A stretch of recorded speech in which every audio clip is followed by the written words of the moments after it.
දිනාට සුබෝදෑසනක්.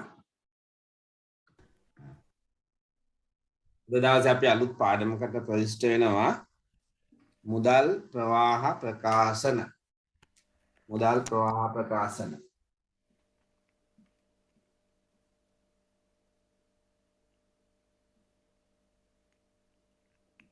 cash flow statement. දැන් අතන මේක accountant හරි ප්‍රායෝගික සබ්ජෙක්ට් එකක් බවට පත් වෙලා තියෙනවා. දැන් රජයේ ආයතන වල දැන් අවුරුදු 2ක ඉඳලා 3ක ඉඳලා අවසාන ගිණුම් සකස් කරද්දී නැත්නම් අපි ඉස්සර කලේ රාජ්‍ය ආයතන වල විසර්ජන ගිණුම් කියලා. විසර්ජන ගිණුම් කියලා ගිණුම් විශේෂ තමයි සකස් කළේ. හැබැයි දැන් වර්තමානයේ අපි සකස් කරනවා මූල්‍ය කාර්ය සාධන ප්‍රකාශනයක්, මූල්‍ය තත්ත්ව ප්‍රකාශයක් සහ මුදල් ප්‍රවාහ ප්‍රකාශයක්. මේ මුදල් ප්‍රවාහ ප්‍රකාශය කියන එක ප්‍රායෝගිකව දැන් තියෙනවා ඇත්තටම. ඉස්සර අපි සකස් කරන්නේ නමුත් දැන් සකස් කරනවා. ඉතින් ඒක නිසා මුදල් ප්‍රවාහ ප්‍රකාශන කියන එක විශේෂයෙන් රජයේ ගණකාධිකාරීන්ට ප්‍රායෝගික මාතෘකාවක් බවට පත් වෙලා තිබෙනවා. මොකද්ද මේ මුදල් ප්‍රවාහ ප්‍රකාශනයක් කියන්නේ? මුදල් ප්‍රවාහ ප්‍රකාශනයක් කියන්නේ මොකක්ද?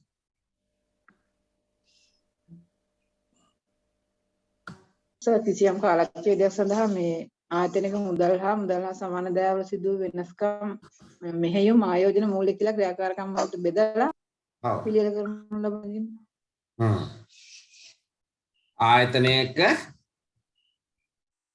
කිසියම් කාල පරිච්ඡේදයක් තුල අපි මේ කාල පරිච්ඡේදයේ වසරක් කියලා ගන්නවා. මේ වසර තුල මුදල් සහ මුදල් හා සමාන දෑවල අපි ඒකට මුදල් කියලා නෙමෙයි ගන්නෙ නේ මුදල් සහ මුදල් හා සමාන දෑ වල ලැබීම හා ගෙවීම කොහොමද ව්‍යාපාරය තුලට ආවේ කොහොමද ව්‍යාපාරයෙන් පිටතට ගලාගෙන ගියේ කියලා පෙන්눔 කරමින් සකස් කරන ප්‍රකාශනයකට අපි කියන මුදල් ප්‍රවාහ ප්‍රකාශනය.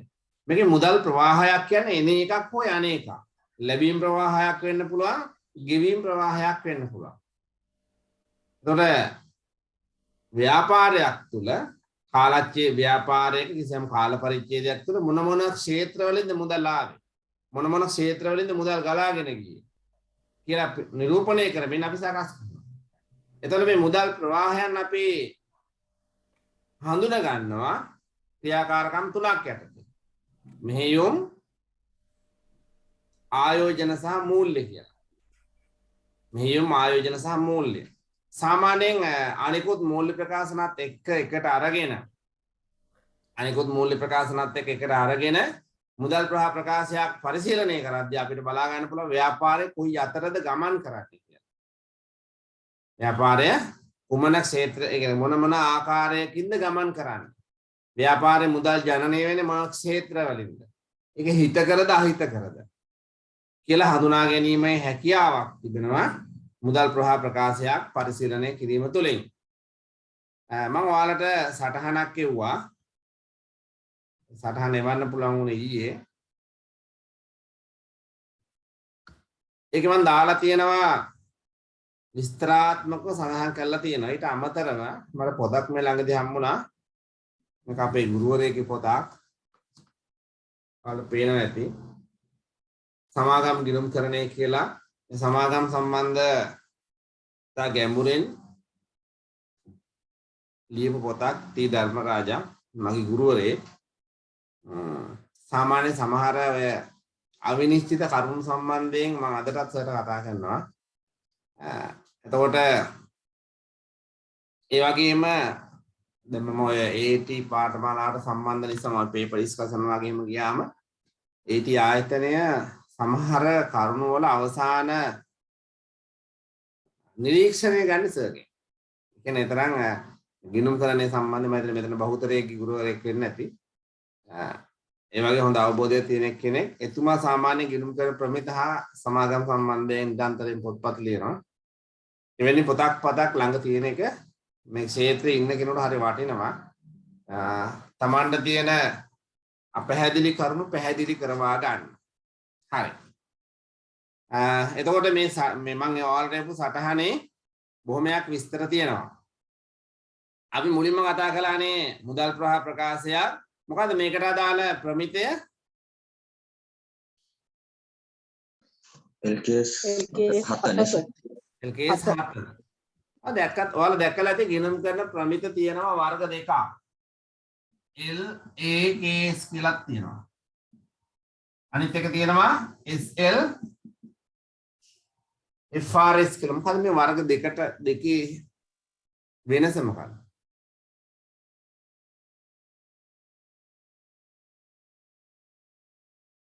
ගිණුම් කරන ප්‍රමිත දෙකයි. වර්ග දෙකයි. මොකද්ද මේ දෙකේ වෙනස? කාටද කියන්නේ? එකක් ජාත්‍යන්තර වශයෙන් සහ ලංකාව දෙකම එකට භාවිත කරන එක. නෑ දෙකම ජාත්‍යන්තරයෙන් ගත්ත දේවල්. මේකේ තියෙනවා 25ක් මේකේ තියෙනවා 16ක්.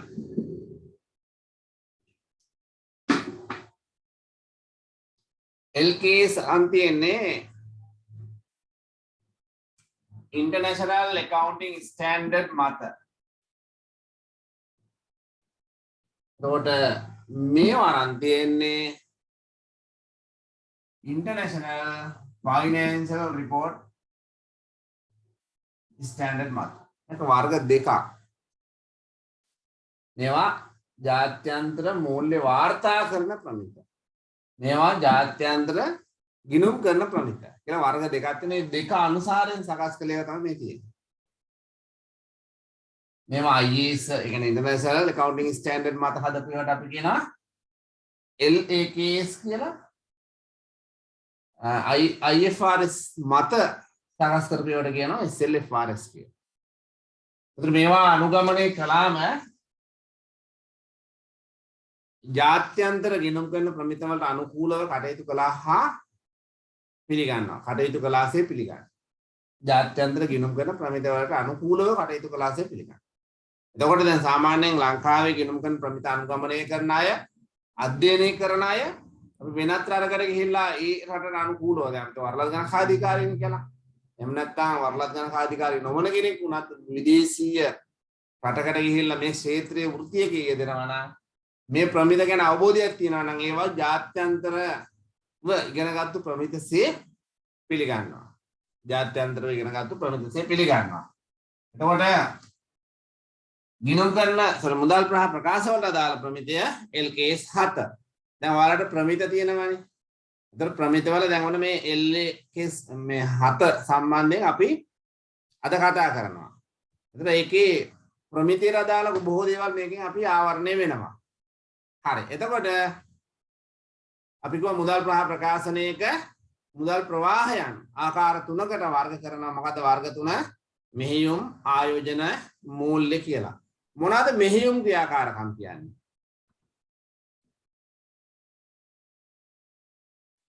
මොනවාද මෙහෙයුම් ක්‍රියාකාරකම් කියන්නේ?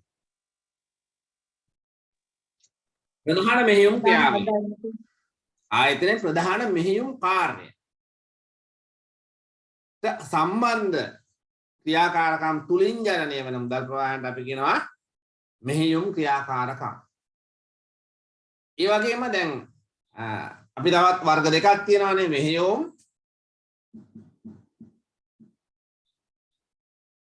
ආයෝජන මූල්‍ය කියලා. එතන මේ දෙකට වර්ග කරන්න බැරි ඒවා ඍජුවම. මේ දෙකට වර්ග කරන්න බැරි ඒවා ඍජුවම අපි දාන්නෙත් කොහාටද? මෙහෙයුම් ක්‍රියාකාරකම්. සාමාන්‍ය මෙහෙයුම් කියලා කියන්නේ ව්‍යාපාරයේ ප්‍රධාන මෙහෙයුම. ප්‍රධාන ව්‍යාපාරික කාර්යයට අදාළ වන කාර්යයන්. එතකොට ඊට අමතරව දැන් ඍජුවම මේ දෙකට දාන්න බැරි නම් පැහැදිලිව හඳුනා ගන්න බැරි නම් මෙහෙයුම්ද ආයෝජන මූල්‍යද ආයෝජනද කියලා අපි ඒවත් දානවා. වහඩද මෙහෙයුම් ක්‍රියාකාරකම් තුලින්. එතකොට මොනවාද මෙතනට එන්නේ? සේවක වැටුප් ගෙවීම. sorry අපිට විකුණුම් ණයකට ලැබීම. අපිට සහ ණයට විකුණුම්, අපිට සහ ණයට ගැනුම්. තව ණයට ගැනුම්. ඇයි ණය හිමියන්ට ගෙවීම නේ හරි. ඔව් ණය හිමියන්ට ගෙවීම ණයගැතියන්ගේ ලැබීමනවානේ. වියදම් ව්‍යාපාර සාමාන්‍ය වියදම් ගෙවීම. වියදම් සාමාන්‍ය වියදම්. පොලි ආදායම් බදු. ඔව් පොලි ආදායම් බදු අපි වෙනම ඉස්සරහට කතා කරමු. සාමාන්‍ය මෙහියුම් තමයි දාන්නේ බොහොමයක්. ඒකේ තියෙන පොඩි පොඩි උණු පූර්ණයක්. අපි ඒව කතා කරමු ඉස්සරහට. පොලි වීදම් වගේ දේවල් තියෙනවා. තව ආයෝජන සම්බන්ධ නොවිච්ච ආදායම් තියෙන්න පුළුවන් ඒවා. වෙනත් ආදායම් මේ ආයෝජන හා මූල්‍ය ක්‍රියාකාරකම් හා සම්බන්ධ මේ ආයෝජන හා සම්බන්ධ නොවන ආදායම් වෙන්න පුළුවන්. තව පුරස්කාර මත ලැබීම්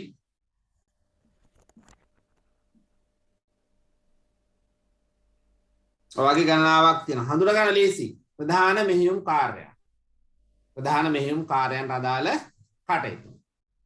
එතකොට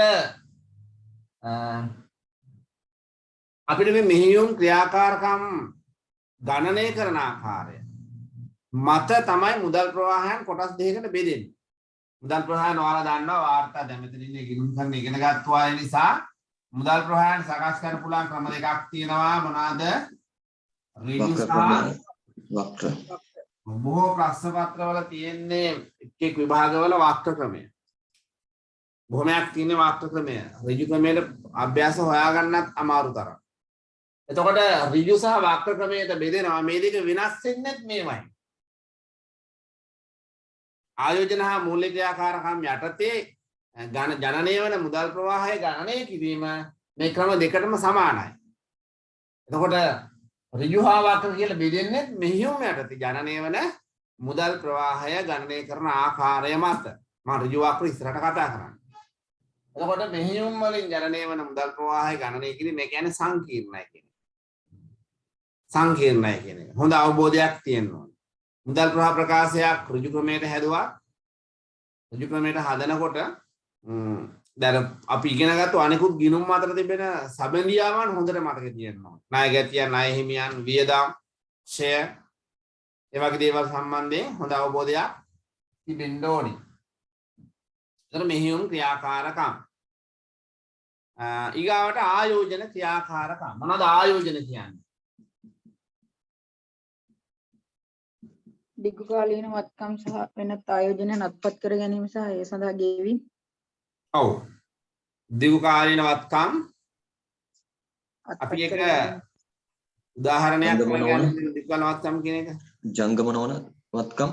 ඔව් ජංගම වත්කම්. දේපල පිළියත උපකරණ නැත්තම්. අපි ඔක නිකන් හොඳ නිර්වචනයක් දාගමු ඔකට. අනාගත ඉපීම අපේක්ෂාවෙන්. ආයෝජනයක් කියන්නේ අනාගත ඉපීමක් නේද? ආයෝජනයක් කියන එකේ අදහස අනාගත ඉපයීමක්. එතකොට අනාගත ඉපයීමක් අපේක්ෂාවෙන් කරන ආයෝජන හා ස්ථාවරවත්කම් ඇත්තට මේක උදාහරණයක් නෙමෙයි. ස්ථාවරවත්කම් කියන්නේ අපි අනාගත ප්‍රතිලාභ අපේක්ෂාවෙන් දරන වැය. එතකොට අනාගත ප්‍රතිලාභ අපේක්ෂාවෙන් අනාගත ඉපයීම අපේක්ෂාවෙන් කරනු ලබන කාර්යයන් හා බැඳුණු මුදල් ප්‍රවාහයන් අපි කියනවා ආයෝජන ක්‍රියාකාරකම්. ස්ථාවර වත්කම් වල ජංගම නොවන වත්කම් වල කරනු ලබන ආයෝජනයන් ඒවා මිලදී ගැනීමෙන් වැය වෙන මුදල්, ඒවා විකිණීමෙන් ලැබෙන මුදල්. හැබැයි ස්ථාවර වත්කම් ආයෝජන ක්‍රියාකාරකම්සේ හඳුනාගත්තාට ඍජුවම ආයෝජන වලින් ලැබෙන ප්‍රතිලාභසේ ඒවායි ප්‍රතිලාභ හඳුනා ගන්න බෑ. දැන් ගොඩනැගිල්ලක් ඉදිකලොත් ඒක ආයෝජන ක්‍රියාකාරකම්. හැබැයි ගොඩනැගිල්ල බද්දට ඉදිකලා නම් බදු දීම සඳහා ඉදිකලා නම් ඔන්න ඒක ආයෝජන ආදායම. හැබැයි ව්‍යාපාරයේ භාවිතයට පාවිච්චි කරනවා. ඒකෙ ලැබෙන ප්‍රතිලාභය ආයෝජන ක්‍රියාකාරකම්සේ හඳුනාගන්නේ නැහැ. දැන් මෝටර රථයක් ගන්න ආයෝජන ක්‍රියාකාරකම්. මෝටර රථේ විකුණන එකත් ආයෝජන ක්‍රියාකාරකම්. හැබැයි මෝටර රථේ භාවිතා කරලා ව්‍යාපාරික කටයුතු කරාම ඒකෙන් ජනනය වන මුදල් ප්‍රවාහය අපි මෙතනට වැටෙන්නේ නැහැ. මේක විශේෂත්වයක් තියෙනවා. මම මේ කියන්නේ මේ අපි දකින්න ඕනේ දෙයක් මම මේ කියන්නේ. ඒතර ආයෝජන ක්‍රියාකාරකම් කියන්නේ එතකොට අනාගත ප්‍රතිලාභ අපේක්ෂාවෙන් කරන ආයෝජනයන් මත එහෙම කරන ආයෝජනයන් මත පැන නගින මුදල් ප්‍රවාහය. මම කියන මුදල් ප්‍රවාහය කියන්නේ ලැබෙන්න පුළුවන් ගෙවෙන්න පුළුවන්. ලැබීම් ප්‍රවාහය ගෙවීම් ප්‍රවාහය. ඒතර ආයෝජන ක්‍රියාකාරකම් ස්ථාවරවත්කම් මිලට ගන්න වෙනත් සමාගමක කොටස් මිලදී ගත්තොත් ඒක මොන ක්‍රියාකාරකමද? ආයෝජන. ඒ සමාගමට කොටස් නිකුත් මූල්‍ය. කිරීම මූල්‍ය. මූල්‍ය. මූල්‍ය. එතකොට ණය කර මිලට ගත්තොත් ආයෝජන.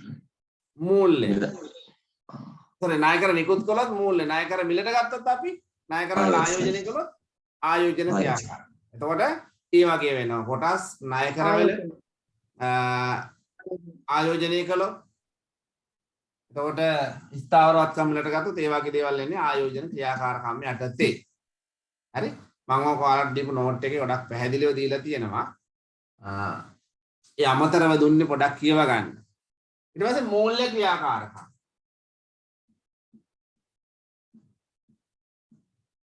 මූල්‍ය ක්‍රියාකාරකම් කියන්නේ මොනවද? ආයතන ස්කන්ධය සහ ණය ගැනීම වල ණය ගැනීම. ඔව්. ව්‍යාපාරයක් මූල්‍යණය කිරීම. ව්‍යාපාරයක් මූල්‍යණය කිරීම. ඔයාලා සාමාන්‍යයෙන් ටිකක්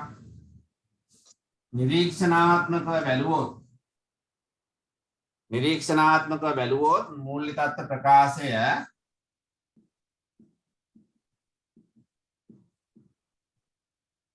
මම මේක T අකුරක් විදිහට ගන්නා.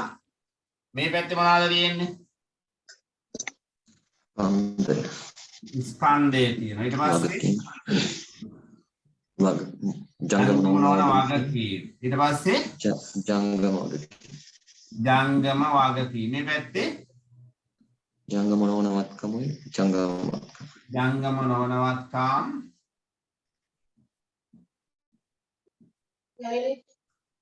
ජංගම වත්කම්. ඊට පස්සේ තියෙනවා ආදායම් ප්‍රකාශය. ඊට පස්සේ තියෙනවා ආදායම් ප්‍රකාශය. මෙන්න මේ හා බැඳිච්ච කාරණාවන් වලට අපි කියන මොනවා කියලාද? ආයෝජන. ආයෝජන ක්‍රියාකාරකම්. හඳුනා ගන්න හරි ලේසි. මේ ජංගමවත්කම් වලින් උඩ කොටසට අදාළ සම්බන්ධ ක්‍රියාකාරකම් අපි කියන මොනවා කියලාද? ආයෝජන ක්‍රියාකාරකම්. මේ ටික මූල්‍ය ක්‍රියාකාරකම්. මූල්‍ය ක්‍රියාකාරකම්. හඳුනා ගන්න හරි ලේසි. සාමාන්‍යයෙන් අපි ව්‍යාපාරයක ප්‍රාග්ධනය කියලා කියන්නේ මෙන්න මේ ටික. අපි ගිණුම් කරන අනුපාත සකස් කරද්දී යෙදූ ප්‍රාග්ධනයේ පිළිගන්නේ මොනවාද? මේ ටික. මේකට කියනවා ණය ප්‍රාග්ධනය, මේකට කියනවා ස්කන්ධ ප්‍රාග්ධනය. මේ දෙක අතර අනුපාතයට අපි කියනවා ණය ස්කන්ධ. නෑ. ස්කන්ධ නෑ. හිමිකම් ණය. හරි ලස්සන වචනයක් කියනවා. ජංගම අනුපාතය. නෑ. මම ගහන්නේ. ඒ කියන්නේ ස්කන්ධ ප්‍රාග්ධනයයි ණය ප්‍රාග්ධනයයි අතර අනුපාතයද? ඔව්. මොකක්ද ඒකට කියන්නේ? මේ ඊපෙරේදා මේ අධ්‍යාපනයේ සමුගත්තාට හොඳට මතක ඇති. පිළිනි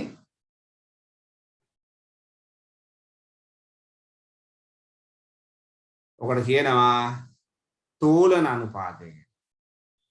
මතක නැද්ද? අහලා නැහැ? මතකයි සර්. අහලා නැහැ? මතකයි සර්. තෝරන. අහලා තියෙනවා සර්. අහලා තියෙනවා තෝලන. එතකොට මේ දෙක එකතුවට කියනවා හොඳට මතක තියාගන්න යෙදූ ප්‍රාග්ධනය. ජංගම නොවන වගකීම් කියන්නේ ප්‍රාග්ධනයේ කොටස. ප්‍රාග්ධනයේ කොටස. මේ තෝලන අනුපාතයෙන් බලන්නේ දැන් ණය ප්‍රාග්ධනයේ වැඩි නම් ව්‍යාපාරයේ ස්ටේබල් නැහැනේ. ස්ථාවර නැහැනේ.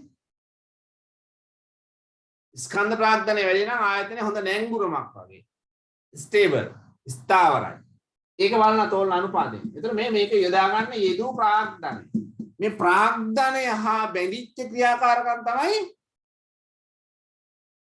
මූල්‍ය වෙන්නේ. මූල්‍ය ක්‍රියාකාර. බලන්න හරි ලේසි හඳුනා ගන්න. දැන් අපිට මේ අනිවාර්යෙන් මේ ප්‍රකාශන දෙක අනුසාරයෙන්නේ අනිත් දේ.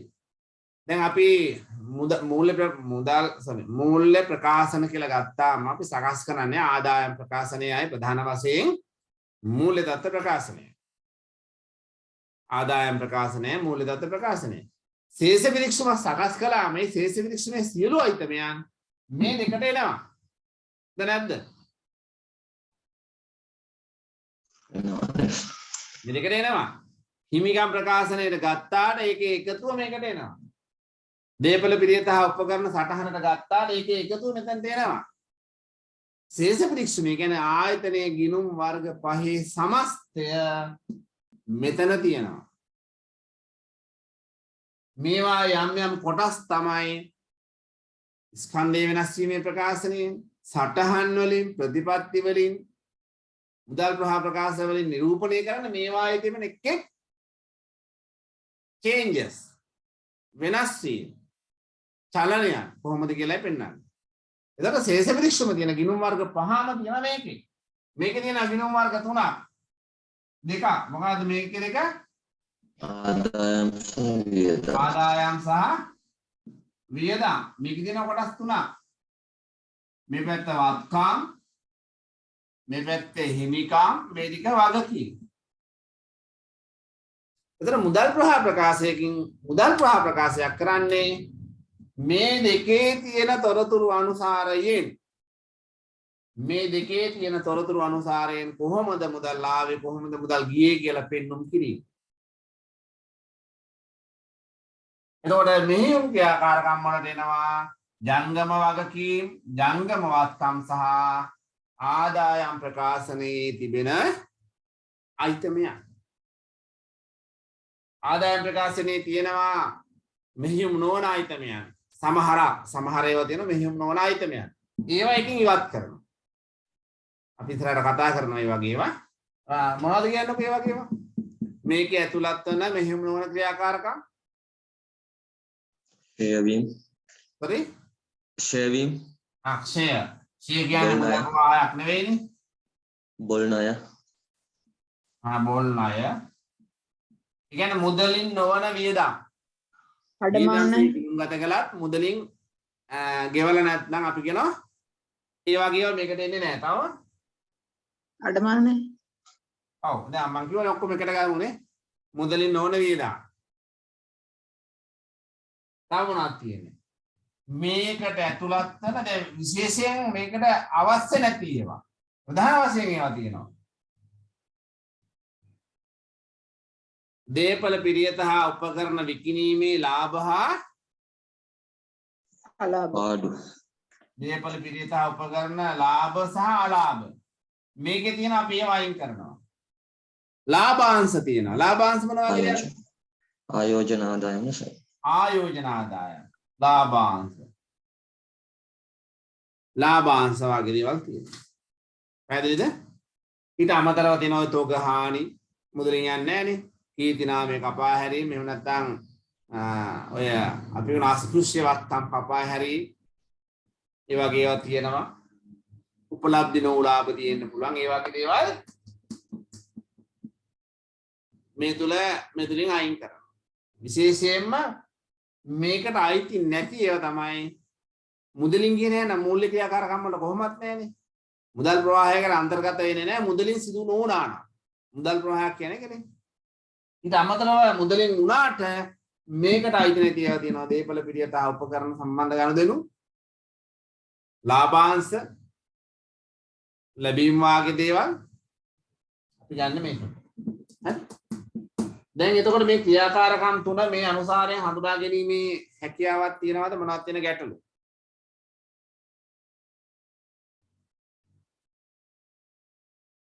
ප්‍රශ්නයක් තියෙනවද මොකුත්?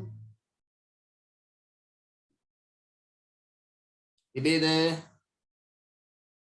නෑ වගේනේ. හරි. අපි යන් ඉස්සරහට.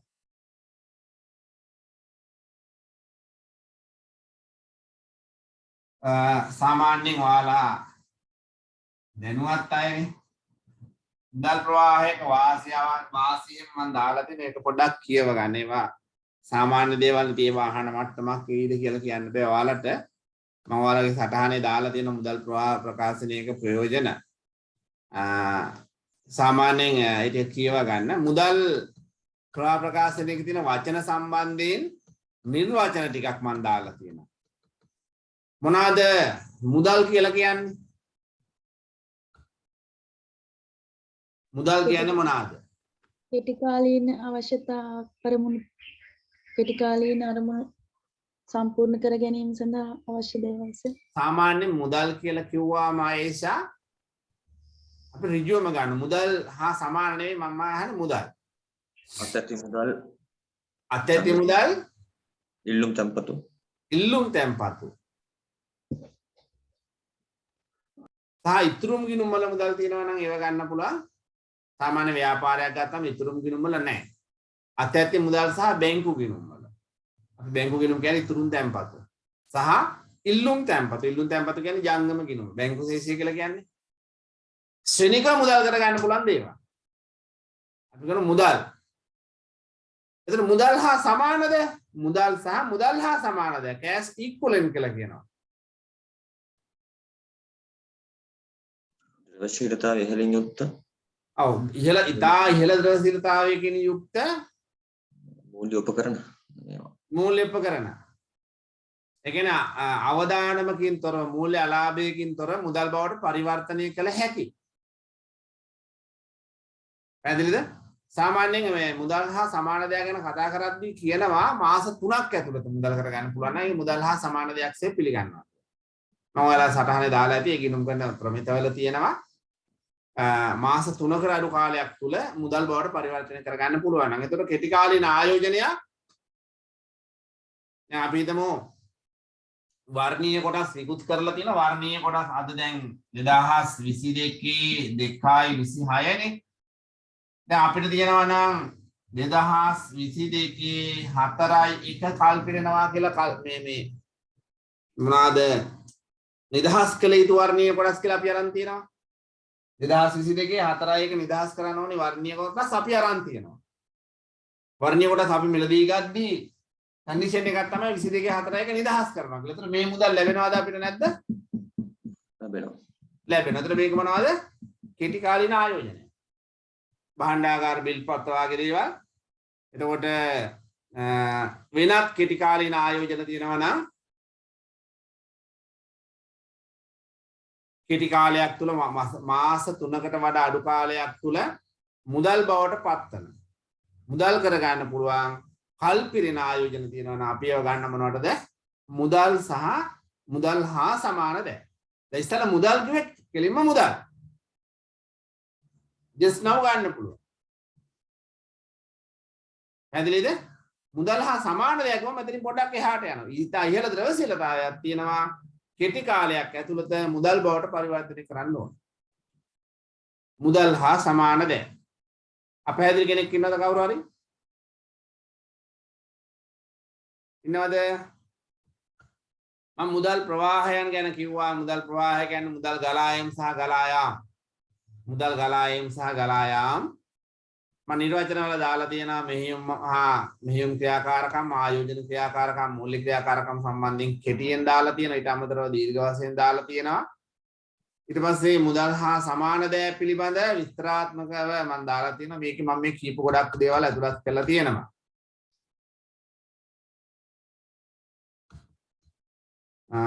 මූල් මෙහෙයුම් ආයෝජන හා මූලික ක්‍රියාකාරකම් වලට උදාහරණත් එක්ක මම පැහැදිලි කිරීම දාලා තියෙනවා ඔයාලට සටහනේ.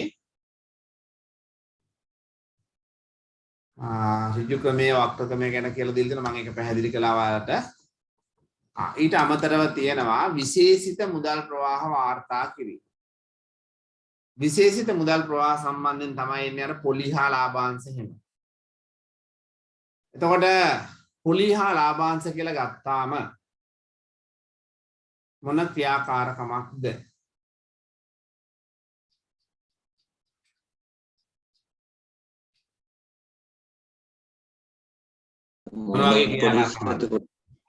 ජවන පොලිස ලැබෙන පොලිද?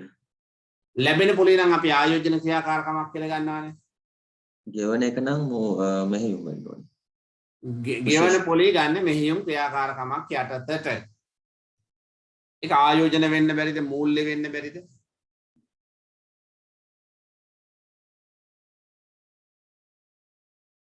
දැන් අපි ගත්තොත් මෙහෙම දෙයක්. දැන් අපි ණය කර අරන් තියෙනවා. ණය කර ගත්තාම දිගු කාලීන ණය පත්‍ර මත අපි අරන් තියෙනවා නම් ඒ අරන් තියෙන්නේ මොකටද? අපි අරන් තියෙන්නේ අපි හිතමු ගොඩනැගිල්ලක් ඉදි කරන්න. එතකොට මේ මොන ක්‍රියාකාරකමකටද ගත්තේ? ආයෝජන. ආයෝජන. එතකොට මේ මත කියවන පොලි එහෙමනම් එන්න ඕනේ මොකටද? ආයෝජනට එන්න ඕනේ. ආයෝජන වෙන්න ඕන. නමුත් අපිට බොහෝ වෙලාවට දෙන තොරතුරුත් මත හඳුනා ගැනීම දුෂ්කර වෙන්න පුළුවන්. ඒක නිසා තමයි අපි මෙහියුම් ක්‍රියාකාරකම් වලට ගන්නෙ. දැන් බොහෝ වෙලාවට අපි දැකලා තියෙන්නේ පොලි ගන්නෙ මෙහියුම් ක්‍රියාකාරකම් වලට. මෙහියුම් ක්‍රියාකාරකම් වලට ගන්න පදනම තමයි මේවා ගත්තේ මෙහියුම් කටයුතු වලට කියන්නේ. දැන් මම ඔයාලට කියන ගොඩනැගිල්ලක් ඉදි කරන්න ගත්තට ගොඩනැගිල්ලෙන් ගන්න ප්‍රතිලාභ එන්නේ මොන ක්‍රියාකාරකමකටද? මෙහියුම්. දැන් ගොඩනැගිල්ලක් ව්‍යාපාරයක් පවත්වාගෙන යද්දී ඒකට කුලියක් ආරෝපිත කරලා ඒ කුලිය ආයෝජන ක්‍රියාකාරකමකට ගන්න ක්‍රමයක් අපි නැහැනේ. හැබැයි ගොඩනැගිල්ල බදු සඳහා ඉදි කළා නම් ලැබෙන බද්ද මොන ක්‍රියාකාරකමක්ද? ආයෝජන. ආයෝජන. පැහැදිලිද මං කියන්නේ? ඔව් සර්. එතකොට මේ මුදල් ප්‍රවාහය වාර්තා කිරීම තුළ මේක පරිශීලනය කරන එකට දැනෙන්න ඕනේ මේක මෙවැනි කාර්යයක් කියලා. එතකොට දැන් අපි හිතමු ගොඩනැගිල්ලක් කුලියට දෙන්න හදලා කුලියෙන් ලක්ෂ 5ක් මාසෙට හම්බ වෙනවා කියමුකෝ. හැබැයි මේ ගොඩනැගිල්ල තමන්ගේ බිස්නස් කරනකොට ඒ බිස්නස් එකෙන් ලැබෙන ආදායමෙන් ලක්ෂ 5ක් අයින් කරලා මාසෙකට ඒක මේ ආයෝජන වලට දාන පුරුද්දක් අපේ නෑ. ඒකෙන් හේතුව මේක පර්පස් එකත් එක්ක ගන්න. මේ උපයාන කාර්ය මෙතන යොදන කාර්ය මොන වගේ පර්පස් එකකටද යොදවලා තියෙන්නේ ගොඩනැගිල්ල. මෙහියුම් පර්පස් එක මෙහියුම් කාර්යයකට යොදවලා තියෙන්නේ. ආයෝජන මේ අපේක්ෂාවෙන් නෙවෙයි.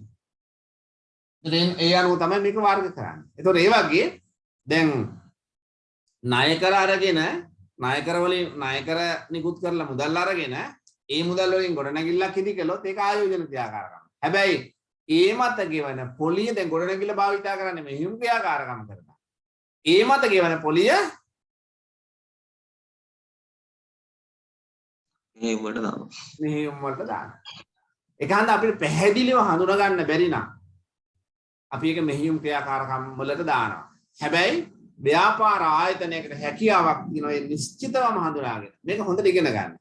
නිශ්චිතවම හඳුනාගෙන මේ පොලි ගෙවන්නේ මෙන්න මේ දෙයට කියලා එහෙම ප්‍රතිපත්තිමයක් අරගෙන මූල්‍ය හෝ ආයෝජන ක්‍රියාකාරකම් වලට යොදවන්න පුළුවන්. මූල්‍ය හෝ ආයෝජන වලට යොදවන්න පුළුවන්. පැහැදිලිද? මේක තියෙන මේ විශේෂිත මුදල් ප්‍රවාහයන් කියලා වෙනම දීලා තියෙනවා වලට මේ විශේෂිත වියදම් කියලා වෙනම දීලා තියෙනවා. මේවා විශේෂිතයි.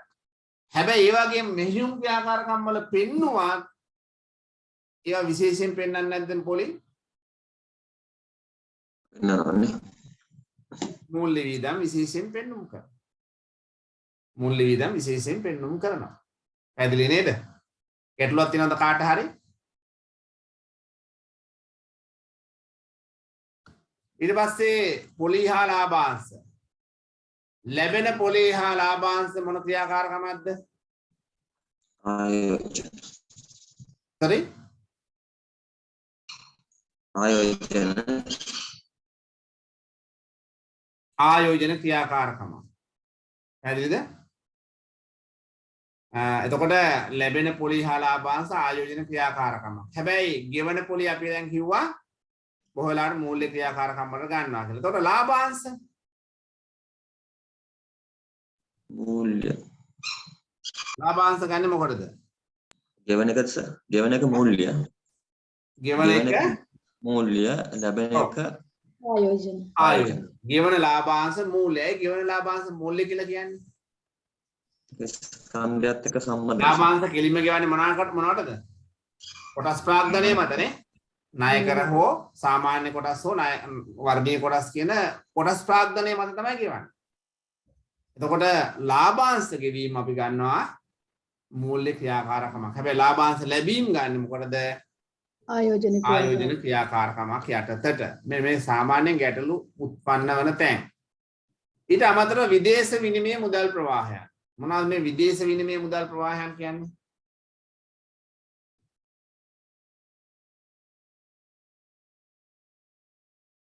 විදේශ විනිමය මුදල් ප්‍රවාහය.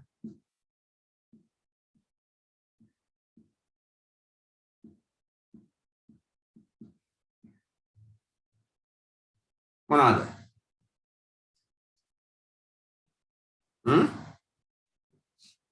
කවුරුත් මහලා නැද්ද? දන්නේ නැද්ද? විනිමය ලාභද ඒ කියන්නේ විදේශ මුදල් එක්ක අපි හෝමාරු කරනකොට ඇති වෙන සාමාන්‍යයෙන් විදේශීය සාකාවන් සහිතව පවත්වාගෙන යන ව්‍යාපාර තිබෙනවා නම් විදේශීය සාකා ව්‍යාපාර ආයතනවල ඔයාලා දාන්න බොහෝ ආයතනවල උප සාකා තියෙනවා. එහෙම නැත්නම් සබ්සිඩිරීස් තියෙනවානේ. පරිපාලිත සමාගම් විදේශවල තියෙන්න පුළුවන්. එතකොට සමූහයේ ගිණුම් සකස් කරද්දී ඒකාබද්ධ එහෙම නැත්නම් ව්‍යාපාරයේ සමූහයට මේක ගිණුමක් සකස් කරද්දී අපි දන්නවා ඒකාබද්ධ ගිණුමක් හදනවා. මේ හදද්දී එතකොට විදේශීය රටවල් වල තියෙන ගනුදෙනු මුදලින් ලංකා මුදලින් නෙවෙයි සිදු වෙන්නේ විදේශ විනිමයමයි. ඒ විදේශ විනිමය දේශීය මුදලට පරිවර්තනය කරද්දී ලාභ අලාභ පැන නගිනවා. මේ ලාභ අලාභ තියෙන කොහෙද තියෙන්නේ? ආදායම් ප්‍රකාශය තියෙනවා. මේවා අපි කියන වෙනත් විස්තීර්ණ ආදායම් කියලා ගන්නවානේ. විදේශ විනිමය හා සම්බන්ධ වෙච්ච ලාභ අලාභ අපි ගන්නේ වෙනත් විස්තීර්ණ ආදායම්. එතකොට විදේශ විනිමය හා බැඳුණු ලාභ අලාභ මුදල් ප්‍රකාශ ගණනය කරද්දී ඒවා උපලබ්ධි නොවූ ලාභසේ තමයි පිළිගන්නේ. ඒක පරිවර්තනමය ලාභයක් නේ. පරිවර්තනමය ලාභයක් වූ ලාභයක්. ඒක හඳ උපලබ්ධි නොවූ ලාභ අලාභසේ පිළි අරගෙන අපේ මෙහියුම් ලාභයට අපි ගැළපීම් කරලා ඒවා ඉවත් කරන්න ඕනේ. පැහැදිලිද මං කිව්වා? පැහැදිලිද? පැහැදිලි. දැන් විදේශ විනිමය හා බැඳිච්ච ගනුදෙනු තියෙනවා විශේෂයෙන්ම විදේශීය සාකා විදේශීය සබ්සිඩිරීස් පරිපාලිත සමාගම් හා බැඳුණු ගනුදෙනු. ඒතර විදේශීය රටක ව්‍යාපාරයක් තිබෙනවා නම් ඒවයි ගනුදෙනු වෙන්නේ විදේශ විනිමය හරහා. ඒතර ලංකාවේ ගිණුම් හදද්දී සමූහයට ගිණුම් ප්‍රකාශනයක් හදද්දී මේ විදේශීය ගනුදෙනු පරිවර්තනය කරන්න ඕනේ මොනවටද? රුපියල් වලට. දේශීය මුදලට පරිවර්තනය කළ ගිණුම් හදනවා. ඒ ගිණුම් හදනකොට මේ පරිවර්තනය කිරීමේ ලාභ අලාභ තියෙනවා.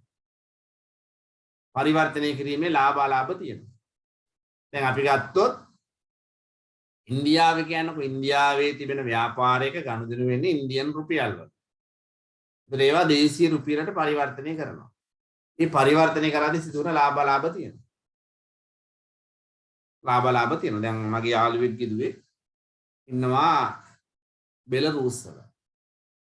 බෙලරුස් වල ඉන්නවා මේ මෙඩිකල් ඩිග්‍රී එකට ගිහිල්ලා. දැන් ලංකාවේ ඩොලරයක් කීයද?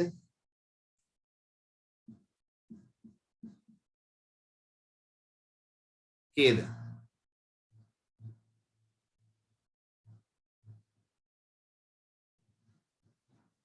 දෙසිය කීයද දැන්?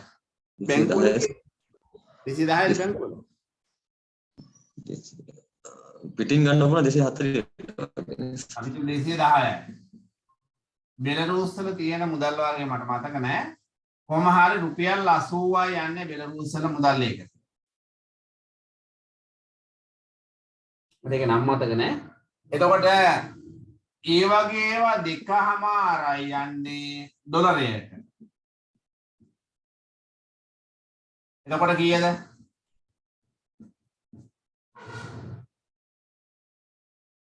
එතකොට බෙලරුස් වලට මුදල් වලින් යවලා බෙලරුස් වලින් ඒගොල්ලන්ගේ මුදල් ඒකකෙන් අරගෙන ආයෙත් ඩොලර් වලට මාරු කරලා ගත්තොත් කීයකට ඩොලරයක් ගන්න පුළුවන්ද?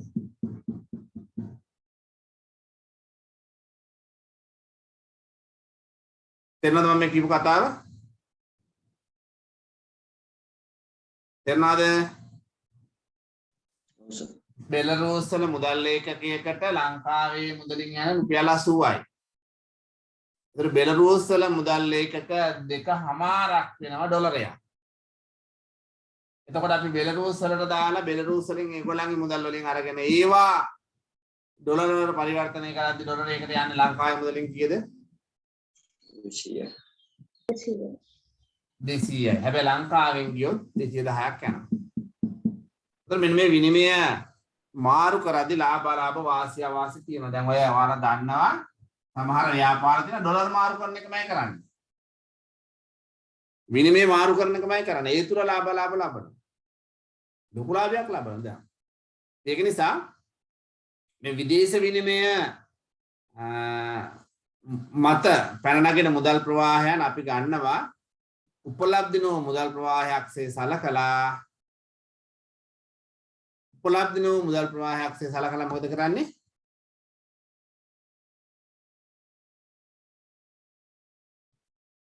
මෙහියුම් ලාභයෙන් අපි ඒක ඉවත් කරනවා. පැහැදිලිද? හරි. මේක පැන නගින්න අපිට බොහොමයක් මේ වක්‍ර ක්‍රමයට සකස් කරලා. හරි? ඊට අමතර වෙනවා ආදායම් බදු. මොනවද ආදායම් බදු? මොන ක්‍රියාකාරකම? මෙහියුම් යටතට ගන්නවා. ඒක මෙහියුම් කියලා වර්ග කරන්න බෑ. දැන් හැම ආකාරයකින්ම ලැබෙන ආයෝජන හැම ආකාරයකම ලැබෙන පොලී මත තමයි බදු ගෙවන්නේ. සරි හැම ආකාරයකම ලැබෙන ආදායම් මත. හැබැයි ආදායම් බදු ගෙවීම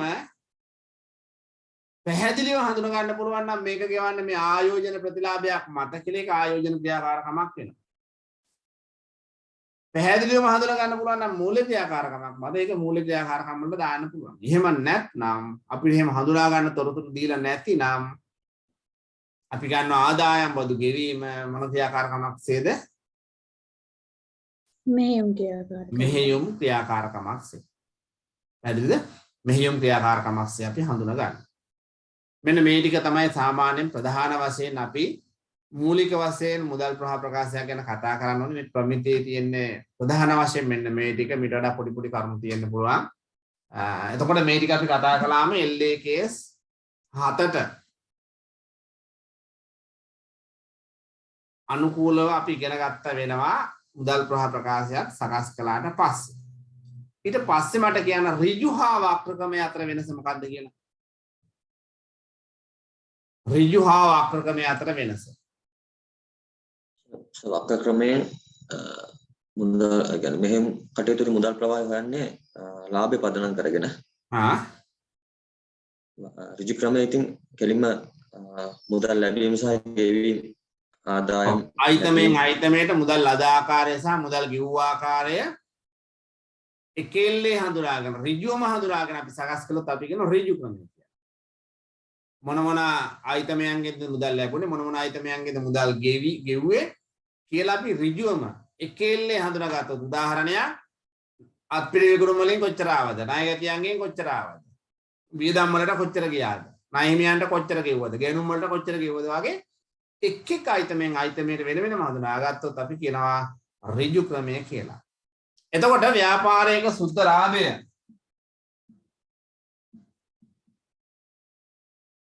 ලාභය මේක මුදල් පදනමින් සිදුවන ගනුදෙනු පමණක් නම් තියෙන්නේ. උපජිත පදනමින් නොවේ නා මේ සුද්ධ ලාභය සමාන වෙන්න ඕනේ මොකක්ද? වර්ෂය තුල ලද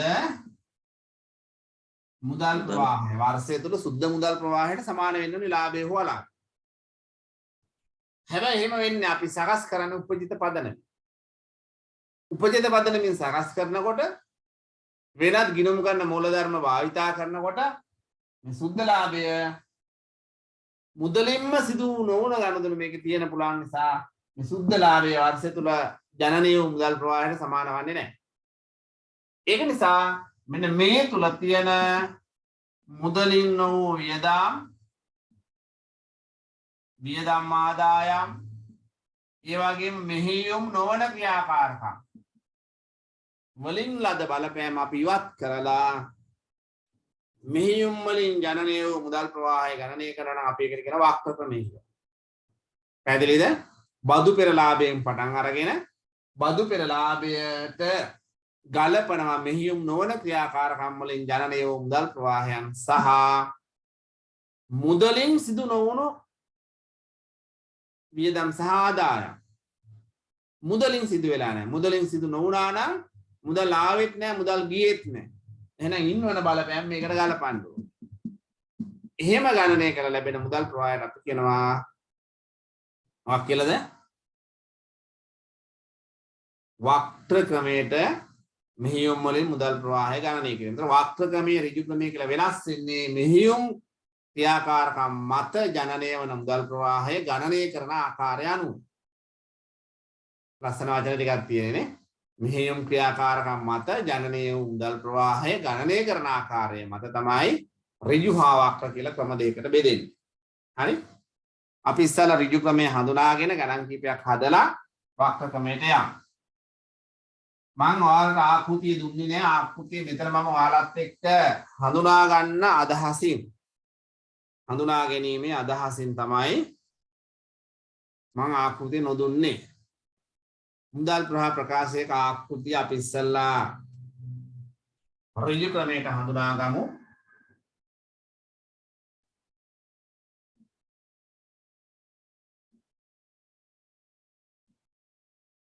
අපි උඩින් ලියන්නේ කොහොමද?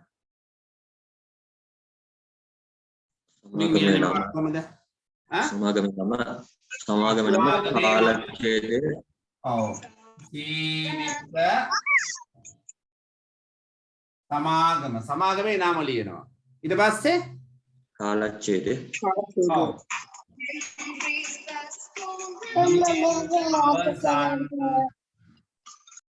වසර සඳහා මුදල් ප්‍රවාහ ප්‍රකාශය. මුදල් වර්ගය සහ දහස් වලින් නම් දහස් වලින් කියලා දාන්න ඕන. පැහැදිලිද? දැන් ගොඩක් කට්ටිය මේක ලියන්නේ නැහැ. මුදල් ප්‍රවාහ ප්‍රකාශය කියලා ලියන එච්චරයි. නමුත් අපි ලියන්න ඕනේ ආයතනයේ නමයි කාලච්ඡේදයයි ප්‍රකාශනයේ නමයි ලියන්න. ආයතනයේ නමයි කාලච්ඡේදයයි මම කිව්වා මුදල් ප්‍රවාහ ප්‍රකාශය සකස් කරන්නේ කාලච්ඡේදයෙන්. රාජ්‍ය ආයතනවල මුදල් ප්‍රවාහ ප්‍රකාශය හරි ලස්සන දෙයක් තියෙනවා. කවුද හැදුවේ? මෙතන ඉන්නවද රාජ්‍ය ආයතනවල මුදල් ප්‍රවාහ ප්‍රකාශය හදපු කෙනෙක්?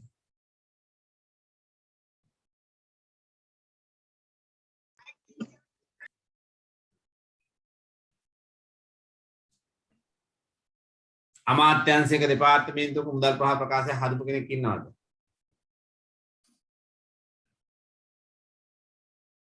නැතිද? රාජ්‍ය ආයතනවල එක මුදල් ශේෂය කීයද? මං ඇදුවා සර්. කවුද ඒ කුමාර කියන්න? බිඳුව. එක මුදල් ශේෂය කීයද? බිඳුව සර්. බිඳුවයි. 12 මුදල් ශේෂය? ඒත් බිඳුව සර්. බිඳුව. එතකොට රාජ්‍ය ආයතනයක මුදල් ප්‍රවාහ ප්‍රකාශය හරි ලස්සනයි. බිඳුවෙන් පටන් අරන් බිඳුවට යන මුදල් පොතක් අපිට තියෙනවා. සාමාන්‍ය රාජ්‍ය ආයතනවල සංකීර්ණයි. එහෙම නේද උදේ කුමාර? ඔව් සර්. රාජ්‍ය ආයතනවල හරි සංකීර්ණයි. මොකද මුදලින් සිදුවන වියදම් වලට අමතරව තියෙනවා රාජ්‍ය ආයතනවල තියෙන මුදලින් සිදුවන වියදම් වලට අමතරව cross entries කියලා හරස් සටහන් කියලා අපි කියන මුදලින් සිදු නොවන වියදම් තියෙනවා. එතකොට දෙපාර්තමේන්තු අතර ගැළපීම් තියෙනවා. වෙනත් දෙපාර්තමේන්තුක ආදායම් අපි එකතු කරනවා. අපේ ආදායම් වෙන අය එකතු කරනවා. වෙන දෙපාර්තමේන්තුක වියදම් අපි දරනවා. අපේ වියදම් වෙන අය දරනවා. ඒ වගේ අලකලංචි ගොඩක් තියෙනවා. ඒක නිසා මේ මූල්‍ය කාර්ය සාධන ප්‍රකාශය කියන අපි ආදායම් ප්‍රකාශයට සමානව හදන්නේ මූල්‍ය කාර්ය සාධන ප්‍රකාශය හිම ටිකක් සංකීර්ණයි. සංකීර්ණ භාවයක් තිබෙනවා. හරි. අපි උඩින්ම ලියනවා මෙහියුම් ක්‍රියාකාරකම්.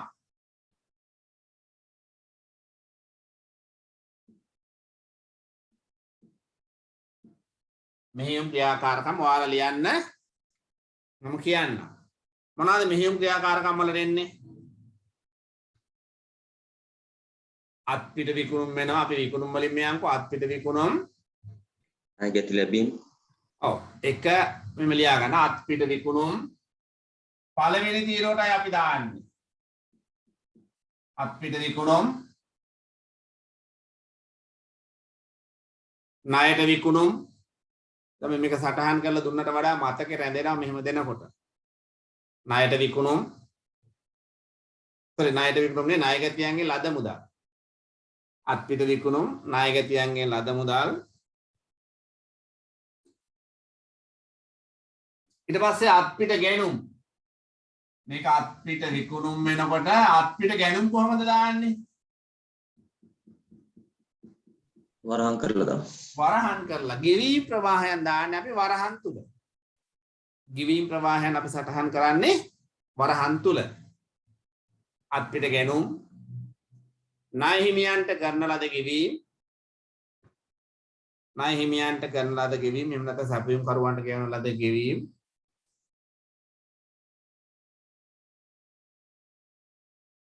ඊට පස්සේ මෙහෙයුම් වියදම්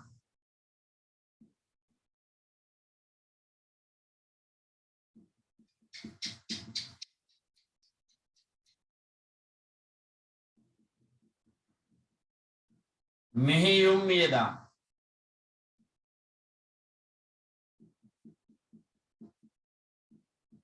මෙතන පොලි තියෙන්න බෑ. පොලි ආදායම් බදු තියෙන්න බෑ මෙතන. මෙහෙයුම් වියදම් කියලා කිව්වම පොලි ඊට පස්සේ ෂෙයා මුදලින් ඕන වෙනත් වියදම් තියෙන්න බෑ. තොග හානි භාණ්ඩ පරිත්‍යාග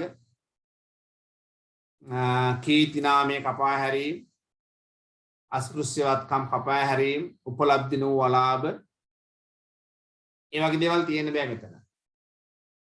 උපලබ්ධි වූ ලාභ ඒ වගේ දේවල් තියෙන්න බෑ. මේක පහළට එකතු කරනවා. පහළට එකතු කරලා අපි දානවා මොකද්ද වචනේ දාන්නේ මෙතන. මොකද අපි සටහන් කරන්නේ ඔතන වචනේ. මෙහෙයුම් වලින් ජනනය වූ මුදල්.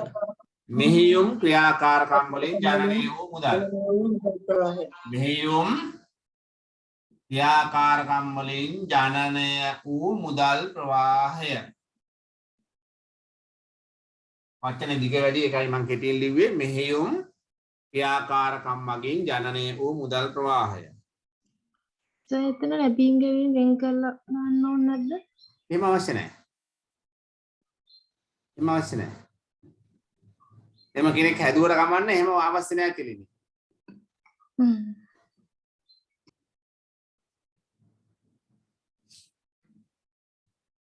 මේකෙන් අපි අඩු කරනවා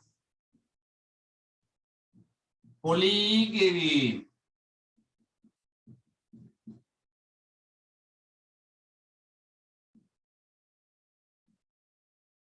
පාරිතෝෂික ගෙවීම්. මොනවද මේ පාරිතෝෂික ගෙවීම් කියන්නේ? සේවකයන්ගේ පාරිතෝෂිකද? ඔව් සේවකයන්ට පාරිතෝෂික කියනවා. මොනවද දන්නවද ඒක? සාමාන්‍යයෙන් පෞද්ගලික ආයතනයක අර්ධ රාජ්‍ය ආයතනවල රාජ්‍ය ආයතනවල හැර අර්ධ රාජ්‍ය ආයතනවල සේවකයෙක් වසර 5කට වඩා වැඩි කාලයක් සේවය කළාම පාරිතෝෂික පනත යටතේ පාරිතෝෂිකයක් ලබන්න සුදුසුකම් ලබනවා. පාරිතෝෂික ගෙවීම. එතකොට පාරිතෝෂික ගෙවීම සඳහා ආයතන පාරිතෝෂික වෙන් කිරීම කරනවා වාර්ෂිකව. ඒ පාරිතෝෂික වෙන් කිරීම ජංගම නොවන වගකීමක්සේ අපි සමාගම් වල ශීර්ෂ පත්‍රයේ සටහන් කරනවා. පාරිතෝෂික වෙන් කිරීම. එතකොට ඒක ජංගම නොවන වගකීමක් වුණාට ඒක ප්‍රාග්ධනය නෙවෙයි. ඒක මතක තියාගන්න. හරි? එතකොට පාරිතෝෂික වෙන් කිරීම වලින් පාරිතෝෂික ගෙවන ඇත්තටම ඉවත් වෙලා යනකොට අපි ඒව මෙහියුම් ක්‍රියාකාරකම් යටතේ දැම්මාට පරිපාලන විධානසේ දැම්මාට ආදායම් ප්‍රකාශය අපි ඒව මෙතන වෙන් කරලා පෙන්නනවා. හරි? පාරිතෝෂික ගෙවීම. ඊට පස්සේ ආදායම් බදු ගෙවීම.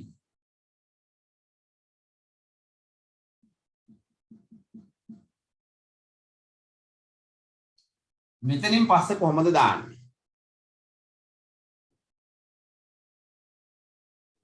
මෙහෙයුම් කටයුතු වලින් ජනනය වූ ශුද්ධ මුදල් ප්‍රවාහය. දාන්නේ බලන්න මේකෙදි මෙතන නෙමෙයි මෙන්න මෙතන දාන්නේ නේ. ඊළඟ රූලෙන් දාලා මෙතන අපි කියනවා මොකද්ද මේකට කියන්නේ මෙහෙයුම් ක්‍රියාකාරකම් මගින් ජනනය වූ සුද්ධ මුදල්. මෙහෙයුම් ක්‍රියාකාරකම් මගින් ජනනය වූ සුද්ධ මුදල්. ඒක දාන්නේ දෙවෙනි පේලියේ ඊළඟ පහළ රූල් එක. පැහැදිලිද? ආයෝජන ක්‍රියාකාරකම්.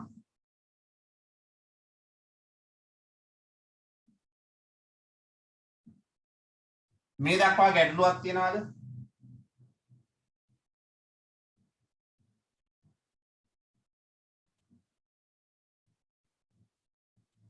ගැටලුවක් තියෙනවද කාට හරි?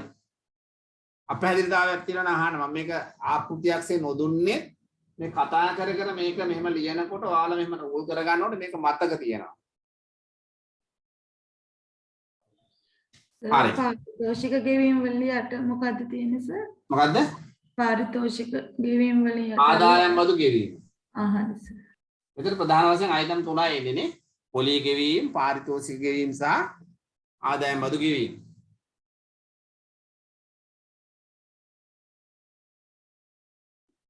හරිද? රුවන්තිකා පැහැදිලිද? පැහැදිලි සර්. හරි. ආයෝජන ක්‍රියාකාරකම් මේකට එනවා දේපල පිරියත හා උපකරණ මිලදී ගැනීම. දේපල පිරියත හා උපකරණ අපහරණයෙන් ලද මුදල්. නැත්නම් විකිණීම කියලා ගන්නකො.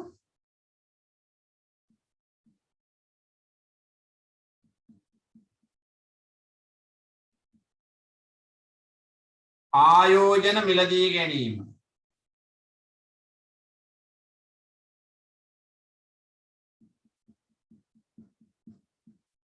ආයෝජන විකිණීම.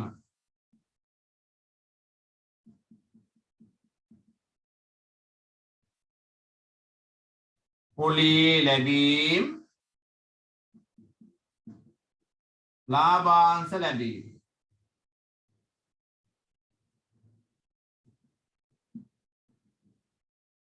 මේ ටිකත් එහෙමයි එකතු කරලා දාන්නේ ඊළඟ රූලෙන්.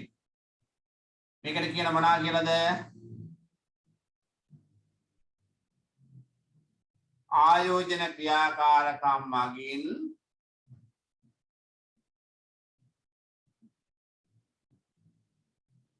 ජනනය වූ සුද්ධ මුදල්.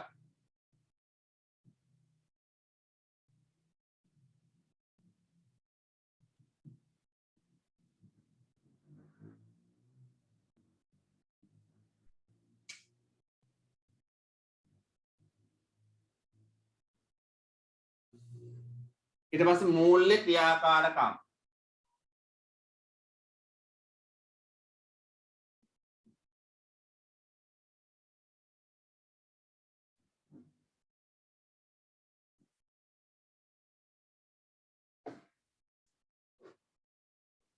මොනවාද මෙතන එන්න පුළුවන්?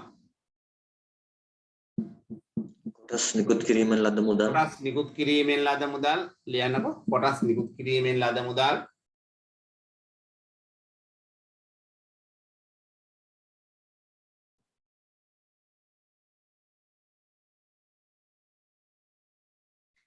දීර්ඝකාලීන ණය ගැනීම.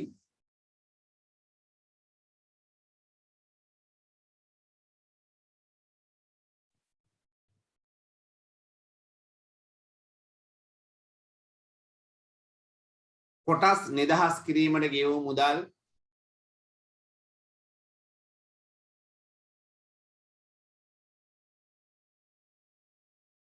දීර්ඝකාලීන ණය ආපසු ගෙවීම.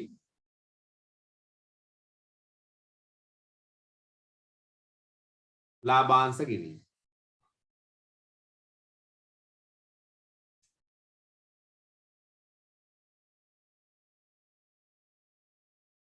ඒ ටික එකතුව ඊළඟ පේලියට දානවා දෙවෙනි රූලේ ඊළඟ පේලියට. අපි ඒකට කියනවා මෙහියුම් වලින් මූල්‍ය ක්‍රියාකාරකම් මගින් ජනනය වූ සුද්ධ මුදල්. මූල්‍ය ක්‍රියාකාරකම් මගින් ජනනය වූ සුද්ධ මුදල්.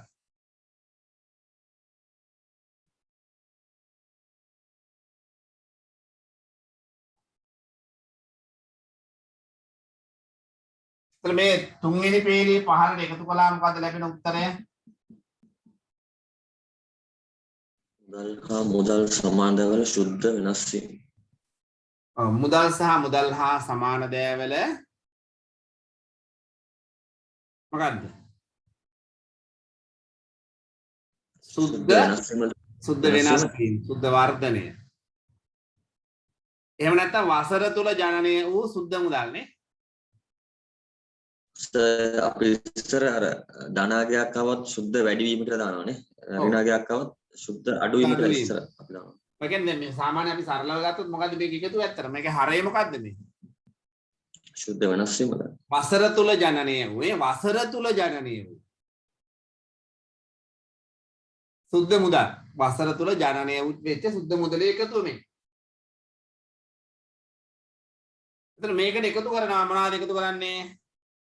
ආරම්භක මුදල් හා මුදල් හා සමාන දෑ. වසර ආරම්භයේ මුදල් සහ මුදල් හා සමාන දෑ.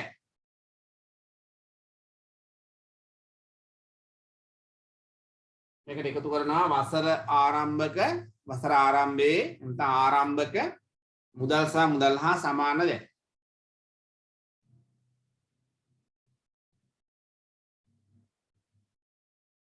එතකොට අපිට ලැබෙනවා මොකද්ද?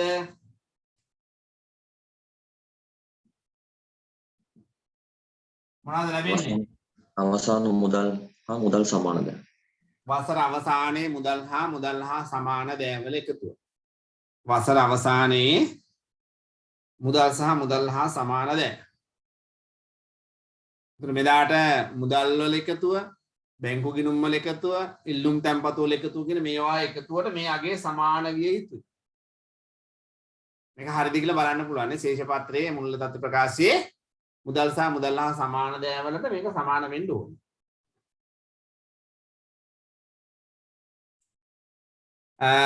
අපහැදිලිතාවයන් තියනවද?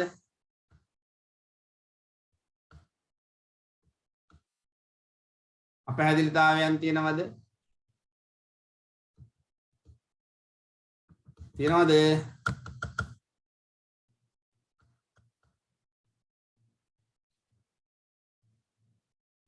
මොකුත් නැහැ එහෙමද?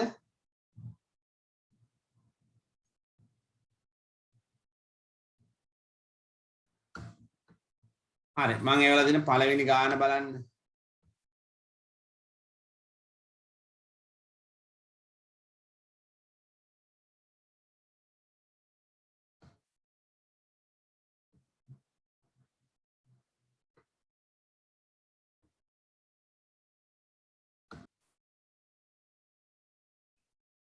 ගානේ මුලින්ම ඇති ඔයාලට බලන්න සීමා සහිත ටෝකියෝ ට්‍රේඩින් සමාගමේ 2018 3:31 අවසන් වසර සඳහා විස්තීර්ණ ආදායම් ප්‍රකාශයේ උද්ෘතයන් පහත දැක්වේ. මට කාරණයක් කියන්න බැරි වුණා. මතක තියාගන්න හොඳට මෙන්න මේ දේ දැඩි ලෙස මතක තියාගන්න.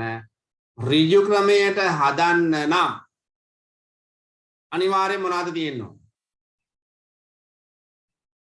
මුදල් ලැබීම් ඍජුවම හඳුනා ගන්න පුළුවන් වෙනවනේ අපිට. ඔව්. ඒකට මොනවද දීලා තියෙනවනේ අපිට? නායකති ආරම්භක නායකති අවසන් නායකති විකුණුම් දැනුම්.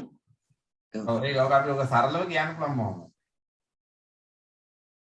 ඒ කියන්නේ ආදායම් ප්‍රකාශනයයි අවුරුද්දක ආදායම් ප්‍රකාශය දීලා තියෙනවා. හොඳට මතක තියාගන්න.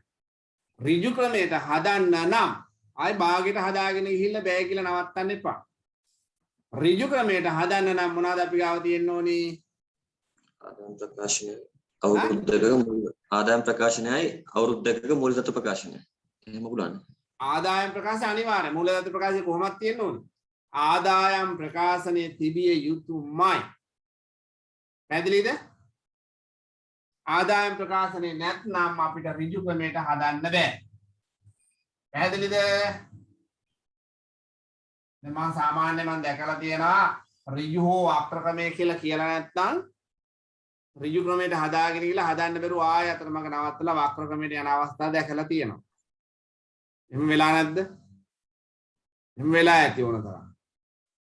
ඒක නිසා හොඳට මතක තියාගන්න දැඩි ලෙස මතක තියාගන්න ඍජු ක්‍රමයට හදන්න නම් අපිට දෙන්න ඕනේ මොන ප්‍රකාශනයේද? ආදායම් ප්‍රකාශනයේ තිබිය යුතුමයි. නැහැනම් කොහොමද අපි විකුණුම් වලින් ගත්ත මුදල ගන්නේ? නායකයන්ගේලා ගැනුම් වලට ගිහුව මුදල කොහොමද අපි හොයන්නේ? හොයාගන්න බෑ. පාලන ගිණුම්. පැහැදිලිද? ඒක නිසා අනිවාර්යෙන්ම මොනවද තියෙන්න ඕනේ?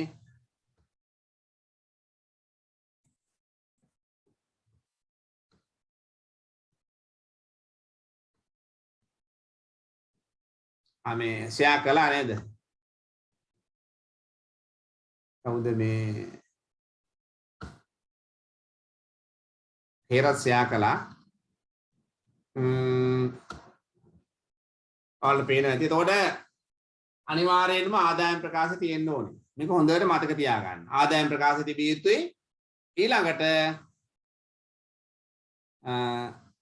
අපිට දීලා නැත්නම් අත්පිට කොතරම්ද ණයට කොතරම්ද කියලා දීලා නැත්නම් අත්පිට කොතරම්ද ණයට කොතරම්ද කියලා දීලා නැත්නම් ඒ වගේම අපිට ආරම්භක අවසාන ණය ගැතිය ණය හිමිය දීලා තියෙනවා නම් අපි උපකල්පනය කරනවා සියලුම ගැනුම් විකුණුම් කොහොමද සිද්ධ වෙන්නේ? ණයට කියලා. ණයට කියලා. පැහැදිලිද මම මේ කියපු කාරණේ? පැහැදිලිද මම මේ කියපු කාරණේ? පැහැදිලි සර්.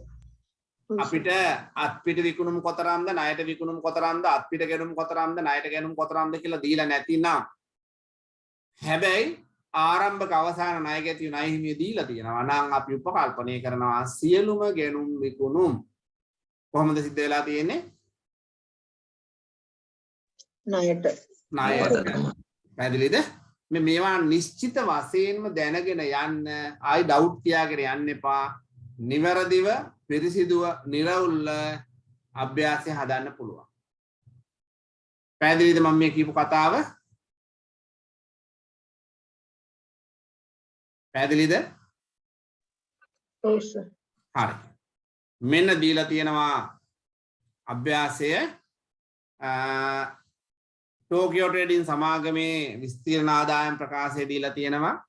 විකුණුම් පිරිවැය දල ලාභය වෙනත් ආදායම් ආයෝජන ආදායම් කියලා කෙලින්ම දීලා තියෙනවා. බෙදා හැරීමේ වියදම් පරිපාලන වියදම් මූල්‍ය වියදම් බදු පෙර ලාභය. ඊට පස්සේ 2018 හා 17 3.31 දිනයන්ට දීලා තියෙනවා මූල්‍ය තත්ත්ව ප්‍රකාශනයේ උපුටගත්තු තොරතුරු තොගය වෙළඳ ලැබිය යුතු මුදල් වෙළඳ ගෙවිය යුතු මුදල් ගෙවිය යුතු ආදායම් බදු. අපෙන් අහන්නේ මේකේ මොකක්ද අහන්නේ? ගණනය වූ මුදල් ප්‍රවාහය ගණනය කරන්න විතරයි. මොකද මූල්‍ය තත්ත්ව ප්‍රකාශය නිවැරදිව දෙන්නේ නැතුව අපිට අපෙන් අහන්න බෑ මුදල් ප්‍රවාහ ප්‍රකාශයෙන්ම පොඩි කෑල්ලයි අහන්නේ. හරි දැන් ඔයාලගේ තියෙන දැනුම භාවිතා කරලා දැන් මේකේ දීලා තියෙනවද ණයට ගැනුම් මෙච්චරයි ණයට විකුණුම් මෙච්චරයි කියලා? කියලා තියෙනවනේ සියලුම ගැනුම් විකුණුම් ණය පදනම මත සිදු වුණා කියලා දාන්නවා. කියලා තියෙනවා. දැන් ඔයාලා ණය ගැතියන්ගේ දැන් අත්පිට විකුණුම් නැහැ අත්පිට ගැනුම් නැහැනේ. ණය ගැතියන්ගෙන් කොච්චර ලැබුණාද ණය හිමියන්ට කොච්චර ගෙවුවාද මෙහියුම් වියදම් කොච්චරද කියලා හදන්න බලන්න.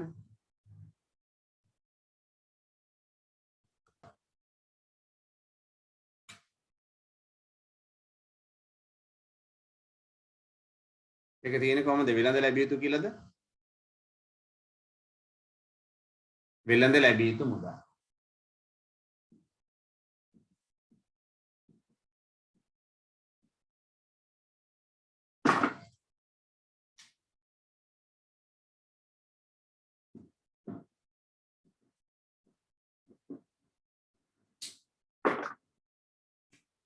වෙළඳ ලැබිය යුතු මුදල් වල ආරම්භක ශේෂය කීයද?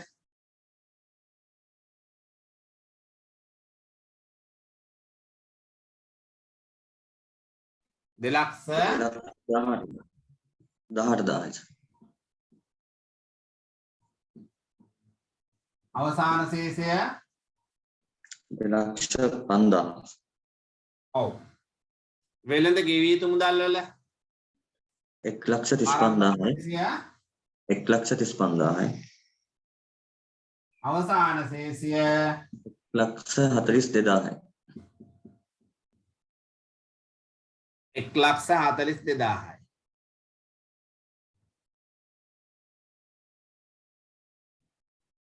හරි. විකුණුම් වලට එන්නේ විකුණුම් කොහාට දෙන්නේ?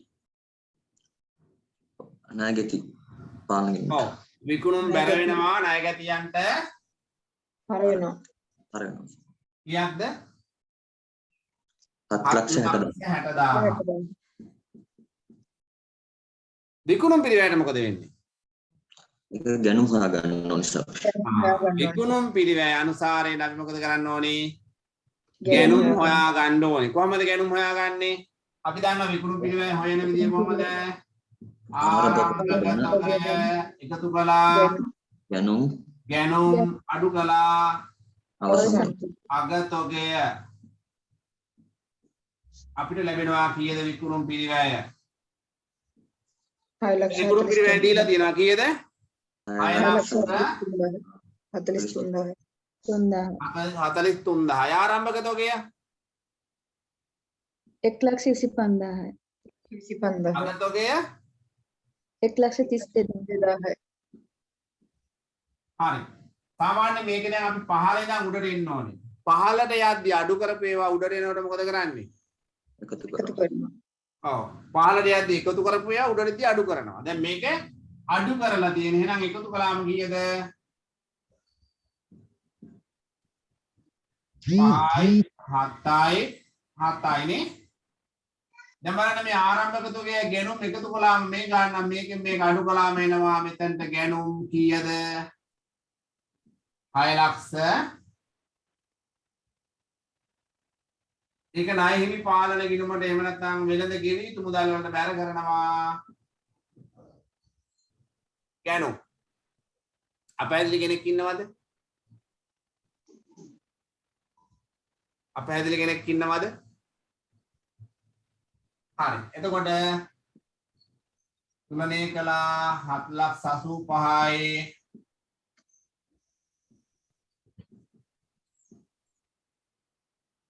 වෙළඳ ගෙවි යුතු මුදල් නැත්නම් ණය හිමියන්ට ගෙවූ මුදල් වල වටිනාකම කීයද?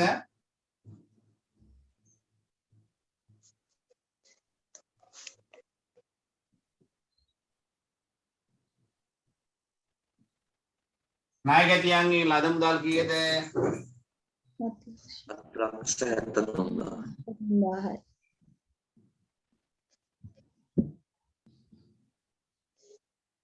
වෙළඳ ලැබිය යුතු මුදල් ලැබීම් 9,78,000යි. වෙළඳ ගෙවිය යුතු මුදල් ගෙවීම් කීයද? 73,000.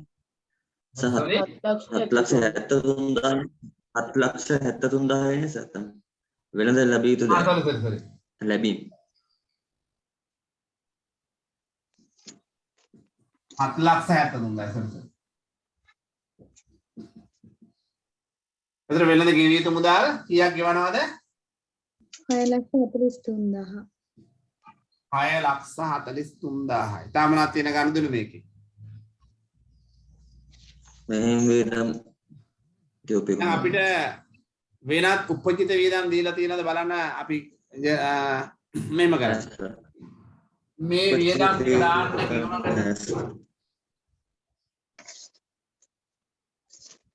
වියදම් අපිට ෂෙයා වෙනස් කරලා දීලා නැහැ නේ. ෂෙයා වෙන වෙනම දීලා නැහැ. වියදම් වල එකතුව කීයද? බෙදා හැරීමේ පරිපාලන වියදම් දෙකේ එකතුව 62,000යි නේද?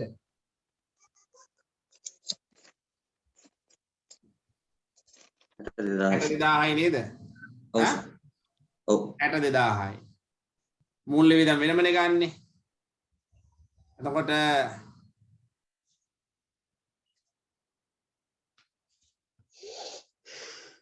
ෂේ තියෙනවා 12,500 මේකින් ඉවත් කරනවා. ණය කර හිමියන්ට ගෙවූ පොලියල මූල්‍ය වියදම් එතකොට ඒක මූල්‍ය වියදම් ආදායම් බද්ද 8,000යි කියලා කියනවා. ආදායම් බද්ද තියෙනව නේද? ආරම්භක අවසාන හිඟ. ඔව් සර්. ඊට ආරම්භක ශේෂය 2,000යි. 2,000යි. අවසාන ශේෂය 3,500යි. වර්ෂයේ ආදායම් බද්ද කීයද? 6,500යි. 6,000 8,000යි. 8,000යි. හොඳ මේක තුලණය කළාම එනවා අපිට ආදායම් බදු ගෙවීම 6,500යි මුදලින් ගෙවූ බද්ද. දැන් මේක තුලණය කළාම මේක එනවා සත්‍ය වියදම.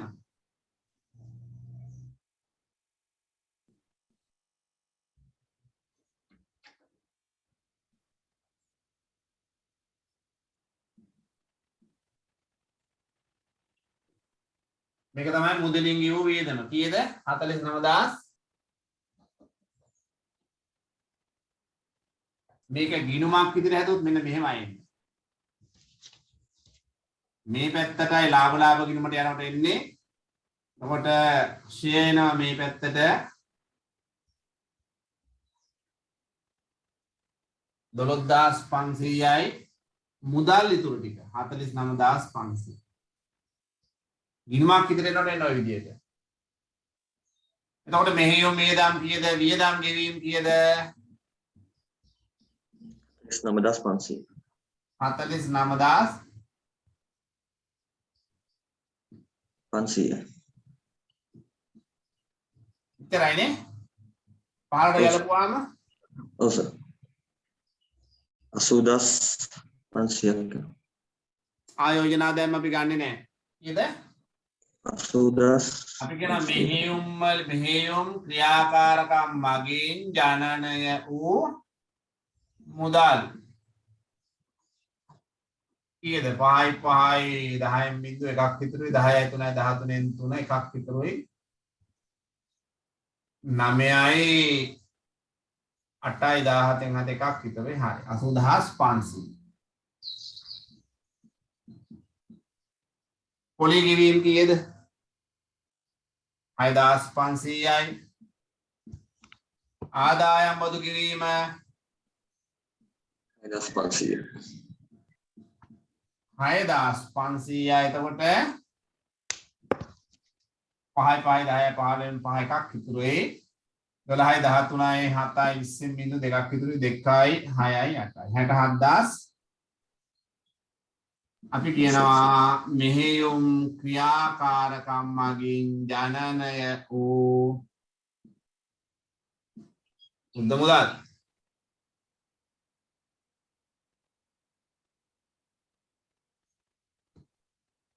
හරිද?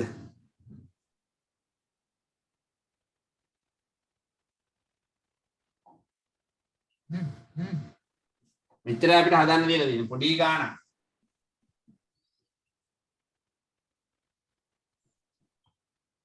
පැහැදිලිව ඉන්නවද? අපි බලමු දෙවෙනි ගාන. මේකේ තියෙන්නේ වක්‍ර ක්‍රමය කියලා අපි ඍජු ක්‍රමයට හදමු. ඊට පස්සේ වක්‍ර ක්‍රමයටත් මේ ගානම හදමු. හරි. සාමාන්‍යයෙන් අපි මේ වගේ අභ්‍යාසයක් සකස් කරද්දී අපි ආදායම් ප්‍රකාශයට යන්නේ අන්තිමටම. අපි ඉස්සෙල්ලා ගාන කියව ගමු. විශේෂයෙන් අතිරේක තොරතුරු. අපිට කියනවා ෂේ වියදම දීලා තියෙනවා කියලා මිලියනයක්. ප්‍රත්‍යාගරණ සංචිත ගිණුම වැඩිවීම තියලා තියෙන ඉඩම් ප්‍රත්‍යාගරණයෙන් කියලා කියනවා. රුපියල් ලක්ෂ 4ක පිරිවැයක් සහිත කාර්යාල උපකරණයක් 30000කට විකුණා ඉවත් කරලා තියෙනවා. එහි ධාරණාගය 80000 කියලාත් කියනවා. ඊට පස්සේ මෙහෙයුම් ලාභ සහ විකුණුම් පිළිවෙලෙන් 5,52,00,000ක් සහ ලක්ෂ 52ක් සහ ලක්ෂ 135ක් කියලා කියන මුළු වත්කම 14/3/31 දිනට මුළු වත්කම මිලියන 15.75 කියලාත් කියනවා.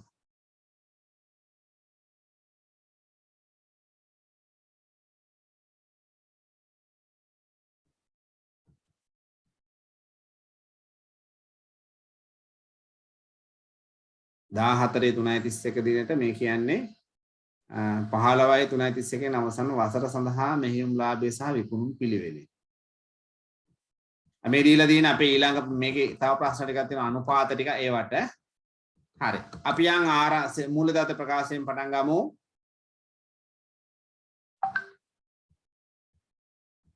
දේපල පිරියත හා උපකරණ ගිණුමකට දාන්න. දේපල පිරියත හා උපකරණ ගිණුමකට දාන්න. දේපල පිරියත හා උපකරණ. ආරම්භක ශේෂය කීයද? 7000. කීයද? 7000යි. 7000යි. අවසාන ශේෂය 12000යි. 12000යි. තොග එන්නේ කොහාටද?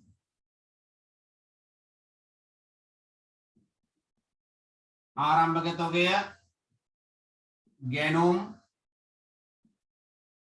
අග තොගය, විකුණුම් පිළිවෙල.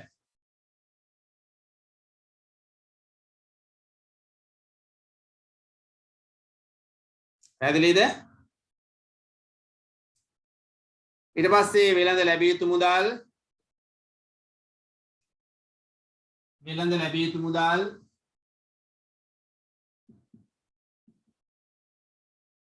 ආරම්භක ශේෂය 1400යි.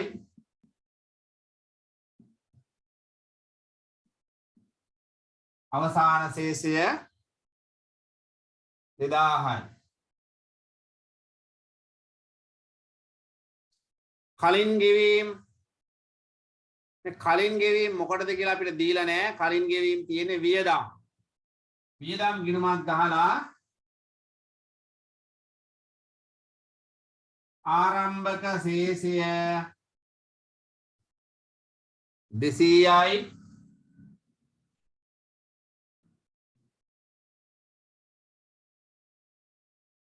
අවසාන ශේෂය 700යි. අපහැදිලි කෙනෙක් ඉන්නවද? මේක ටිකක් හොඳ ගාණක්. ලකුණු 15යිනේ. මේ දක්වා ගැටලු තියන අය ඉන්නවද? විශාකා නෑ හරි තේරෙනවා සර්. පිළිනි හරි සර්. ඊට මුදල් හා සමාන දේ අපි ගන්නේ මුදල් ප්‍රකාශය එක ගන්නෙ නෑ. සාමාන්‍ය කොටස් ප්‍රාග්ධනයේ වෙනසක් නෑ. ඒකන්ට ගිණුමක් අවශ්‍ය නෑ. ප්‍රත්‍යාගනන සංචිතයේ වැඩිවීමක් තියෙනවා. මේක අපිට කියන මොනවා හන්දා කියලාද කියන්නේ මේක?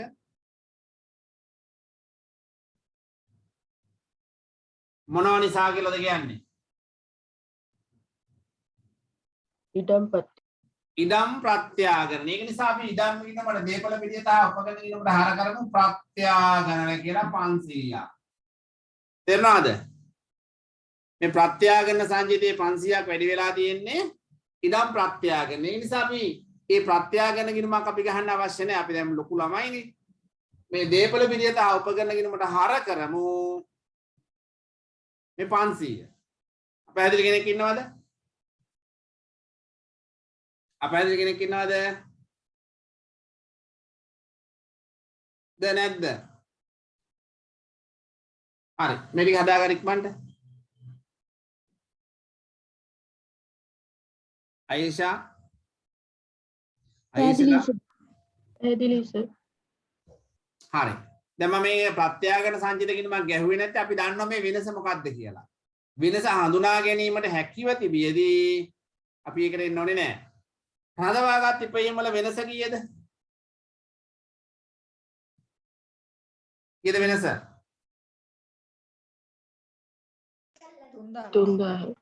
ඈ? කීයද වෙනස?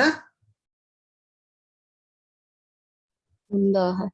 3000යි. මොන බලන්න මේ වෙනස ආපු හැටි. කොහෙන්ද මේ වෙනස ආවේ? කොහෙන්ද මේ 3000 වෙනස ආවේ?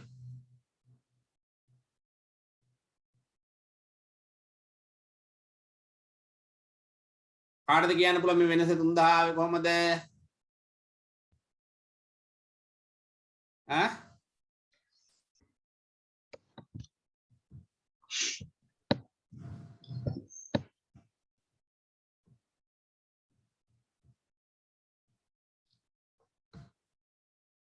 මේ 3000 කොහමද?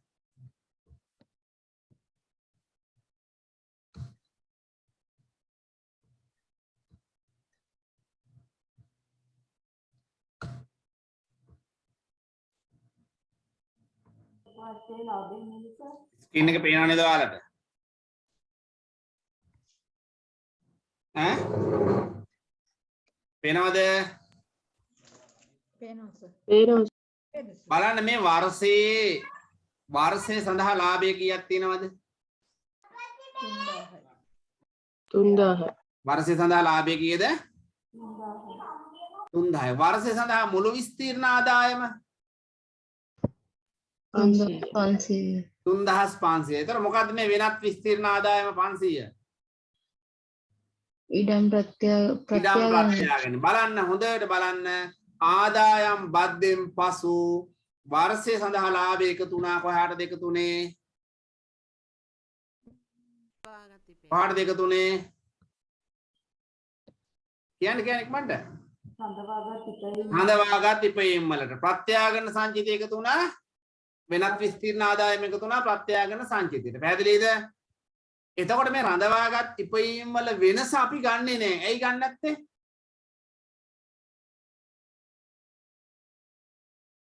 රඳවාගත් ඉපයීම් වල වෙනස අපි ගන්නෙ නෑ. ඇයි ගන්න නැත්තේ? ගැනුම් විකුණුම් වියදම් ගැලපුවාම මේ රඳවාගත් ඉපයීම් වල වෙනස ඔටෝමැටිකලි ගණනය වෙනවද නැද්ද?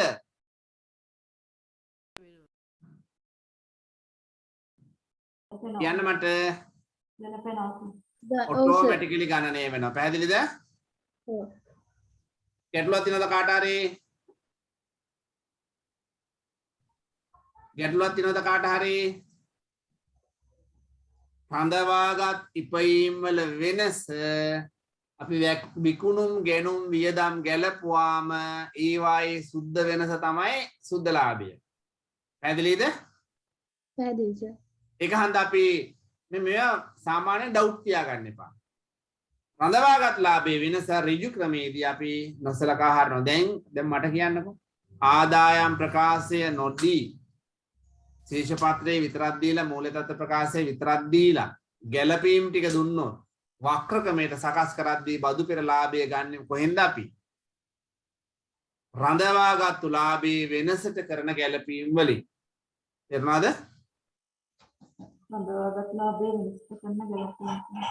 රඳවාගත් ලාභයේ වෙනසට ආරම්භක අවසාන ශේෂයන් දෙක අතර වෙනසට කරන ගැළපීම් මගින් බදු පෙර ලාභය හොයන්න පුළුවන්ද බැරිද? පුළුවන්. පැහැදිලිද? මම මේ ඔයාලට ගැටලු පැන නගින දැන් තමයි මම මේ කතා කරන්නේ. ඒක හන්ද මේව හොඳට මතක තියාගන්න. එතකොට රඳවාගත්තු ලාභය අපි මෙතනට ගන්නෙ නෑ. වෙනස ගන්නෙ නෑ. හරි? යන් ඉස්සරහට. පොලී දරන ණය ගැනුම් කීයක් ගෙවලා තියෙනවද?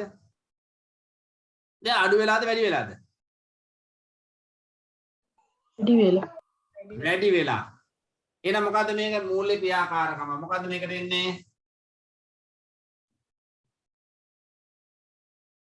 පොලී දරන ණය ගැනීම. කීයක් අරන්ද?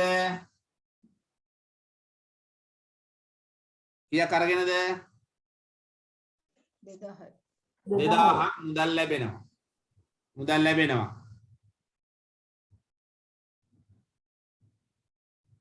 ඊට පස්සේ වෙළඳ ගෙවී යුතු මුදල් ගිණුමකට ගන්න.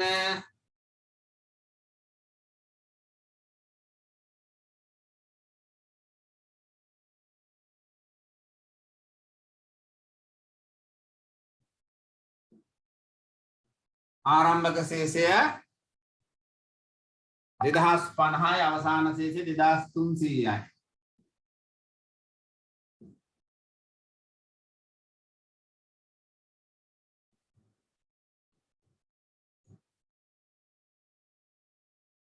ගෙවිය යුතු ආදායම් බදු ගිණුමකට ගන්න 200යි 400යි.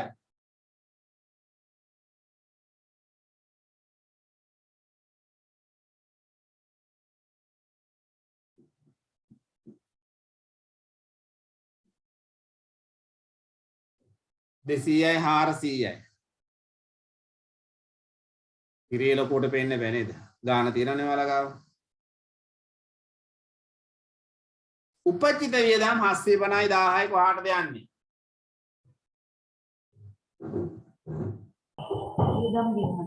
වියදම් ගෙනුමට. very good. ආරම්භක ශේෂය බැර වෙනවා කීයක්ද? 750යි. අවසාන ශේෂය හර පැත්තෙන් පහළට ගෙනියනවා කීයද? 10යි. බැංකු අයරාව ගන්නේ නැත්ත.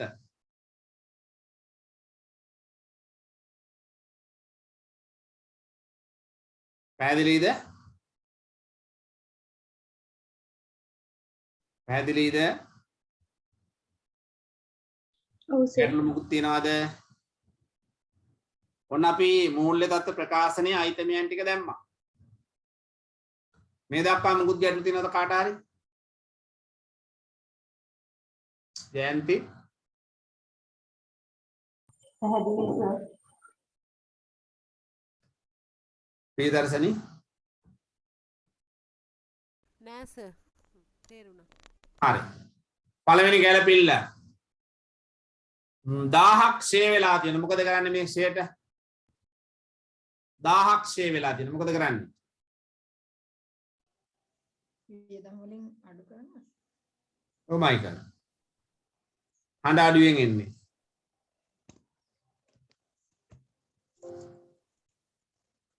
ෂේ වෙලා තියෙනවා 1000ක්. මොකද්ද මේකට කරන්නේ?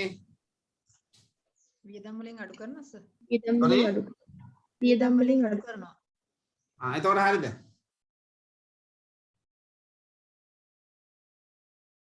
දේපල පිළියත හා උපකරණ ගිණුමට බැර කරනවා ක්ෂය කියලා. 1000යි වියදම් ගිණුමට හර කරනවා ක්ෂය කියලා 1000යි. තේරුණාද? ගැළපිලි වල තියෙනවා දෙපොලකට යන්න ඕනේ. අපහැදිලි කෙනෙක් ඉන්නවද? 1000ට මොකද කළේ? දේපල පිළියත හා උපකරණ වලින් අඩු කළා. වියදම් ගිණුමට හර කළා. ඔක නේද වෙන්නේ සාමාන්‍යයෙන් සේවලට. තේරුණාද?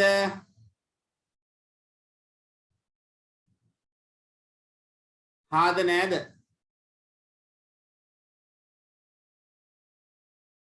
තේරුණා සර්.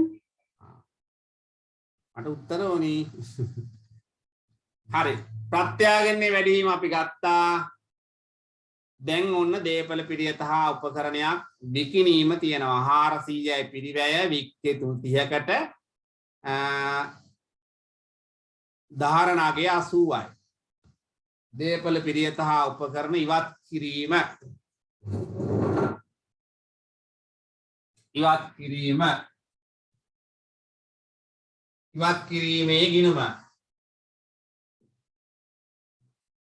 අපිට මේ ගානේ සමුච්චිත ෂේ දීලා නෑ නේද? දීලා තියෙනවද?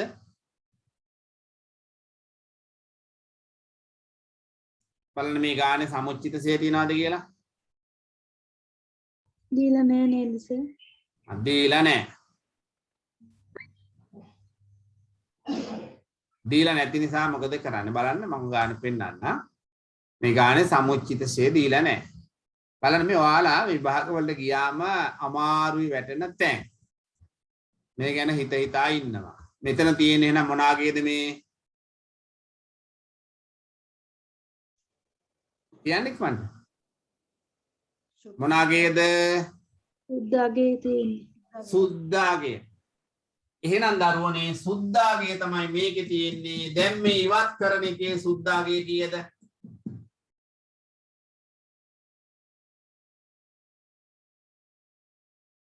කීයද ඉවත් කරන එකේ සුද්දාගේ?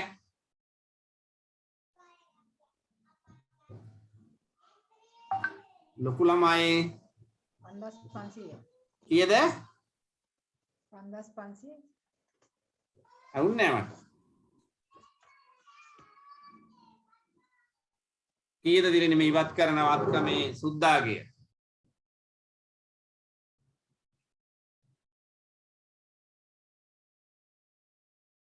80යිද සර්?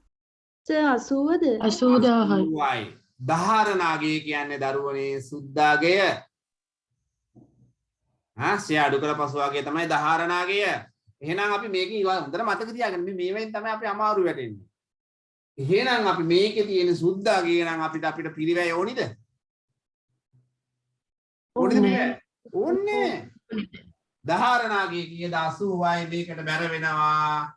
ඉවත් කිරීමේ ගිණුමට හර වෙනවා. ඉවත් කිරීමේ ගිණුමට හර වෙනවා. අපහැදිලි කෙනෙක් ඉන්නවද?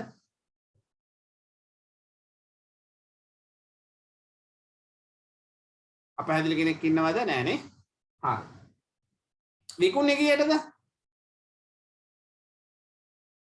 30කට 30කටනේ. 30යි නේද? 30යි. ඉවත් කිරීමේ ගිණුමට බැර වෙනවා මුදල් කියලා ආයෝජන ක්‍රියාකාරකම. දේපල පිළියෙත හා උපකරණ විකිණීම 30යි මුදල් ලැබීම. තේරුණාද?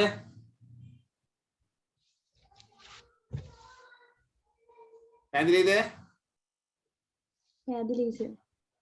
හරි. දැන් මේ ඉවත් කිරීමේ ගිණුම තුලනය කළාම අලාභය කීයද? 50යි. අලාභය කීයද? 50යි. මේක කොහෙද තියෙන්න ඕනි? ආදායම් ප්‍රකාශ.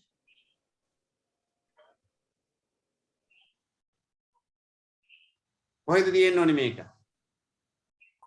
වසරේ ලාභය වසරේ ලාභය තුල තියෙනවා. පැහැදිලිද? ඒක හන්දා දැන් මේක අපිට මේක බෙදා හැරීමේ පරිපාලන මෙහෙයුම් වියදම් කියලා දීලා තියෙනවා. මේක මොකද මේ වක්‍ර ක්‍රමයට හදන්න කීපයකන්නේ. එතන මූල්‍ය වියදම් බෙදා හැරීමේ වියදම් පරිපාලන වියදම් දීලා තියෙනවා. මේ කොහේ හරි තියෙන්න ඕනි. මෙන්න නෑනේ වෙනත් වියදම් කියලා. එහෙම නේද? තේරුණාද මම මේ කියපු දේ? මේ 50ක ලාභය ආදායම් ප්‍රකාශය අපිට පේන්නේ නැහැ. එහෙමනම් වියදම් දෙක තුල තියෙන්න ඕනි. පරිපාලන හා මෙහෙයුම් වියදම් තුල තිබිය යුතුද නැද්ද? තියෙන්න ඕනේ සර්. තියෙන්න ඕනේ. එහෙමනම් මෙන්න මේ වියදම් ගිණුමට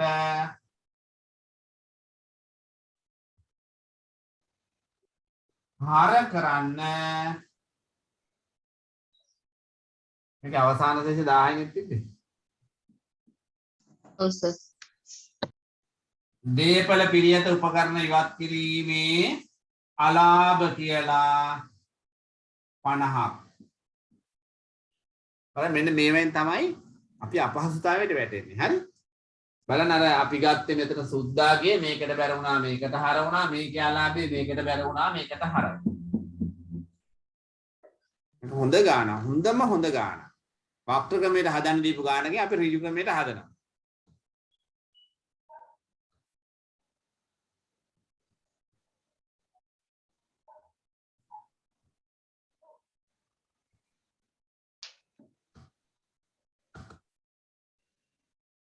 හරි.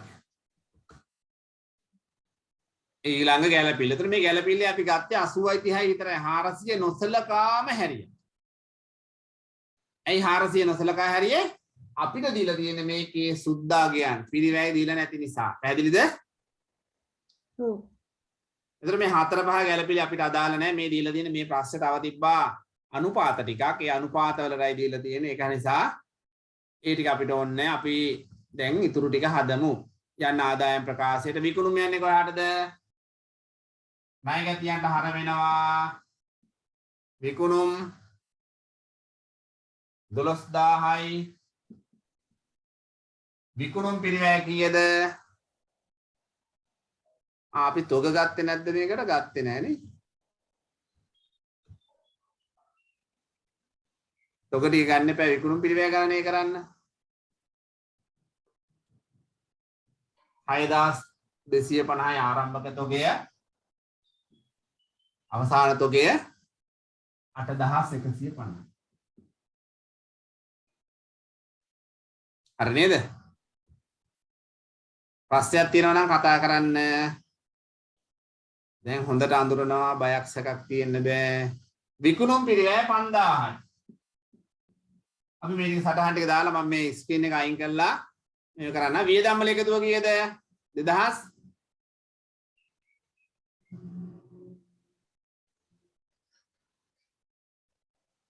2400 නේ සර්. ඔව් වියදම් ගිණුමට බැර කරන්න. වියදම් ලාභ ගිණුම කියලා 2400යි. මූල්‍ය වියදම් දාන්න මෙහියුම් ක්‍රියාකාරකම් වල යටින් දාන්න මූල්‍ය වියදම් කියලා කීයක්ද? 600යි. උපචිත වියදම් තිබෙන්නේ නැහැ නේ මූල්‍ය වියදම් වල. ආදායම් බද්ද බදු ගිණුමට දාන්න 1000ක්. ආදායම් බදු ගිණුමට බැර කරන්න ලාභ කියලා 1000යි. එච්චරයි. හරි නේද? ආදේපල පිළියෙත හා උපකරණ ගිණුම තුලනය කරන්න.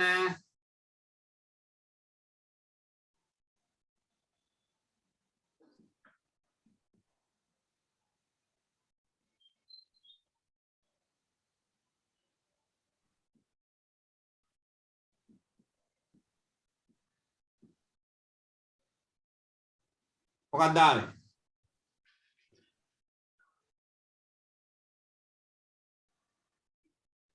දේපල පිළියෙත හා උපකරණ තුලනය කළා මොකක්ද ආවේ?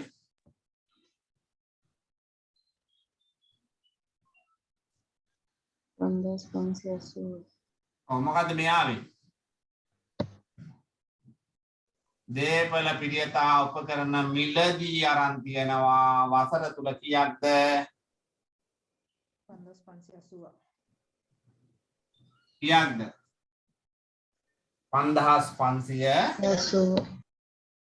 බලන්න මේක හොඳ ගැළපිල්ලක්. හොඳ ගැළපිල්ලක්. හරි. ගැණුම් කීයද තුලනය කළාම හදලා බලන්න.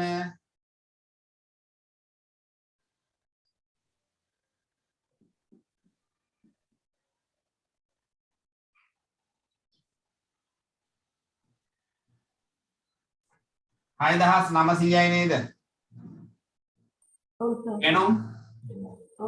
ගැනුම් හර කරන්න බැර කරන්න ණය හිමියන්ට.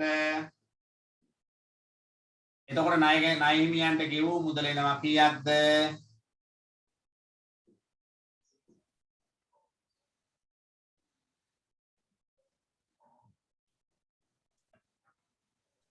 හයදහස් 600.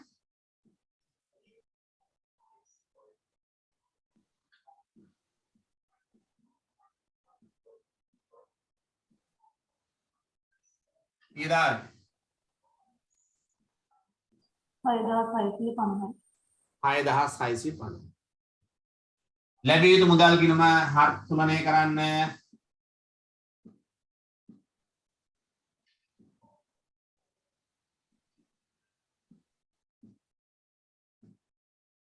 එකොළොස්දහස් 400ක මුදල් ලැබීම්. වියදම් ගිණුම තුලනය කරන්න.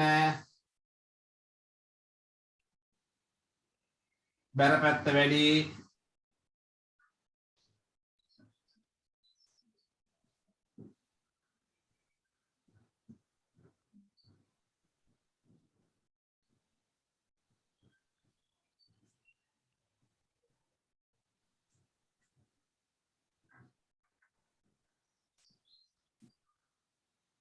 කීයක් මුදලින් දරුව වියදම් තියනවාද?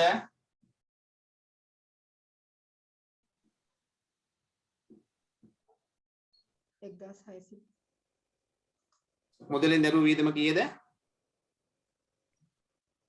1600. 1600. එහා පැත්තේ ගිණුම් ටික ඉවරයි. ගෙවිය යුතු මුදලත් ඉවරයි. ආදායම් බදු ගිණුම තියෙනවා 1200යි 1200යි. මුදලින් දරුව ආදායම් බද්ද කීයද? 800.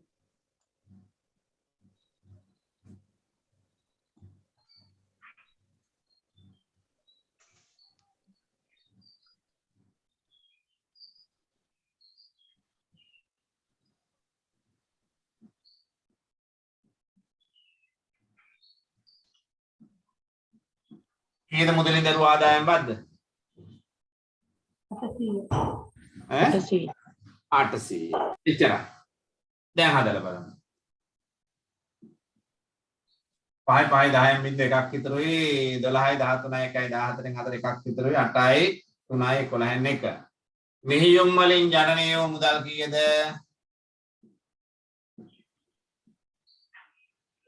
3150යි 1400ක් අඩු කළාම 14යි 7යි 20 කෙනෙක් දෙකක් විතර 2 1යි 3.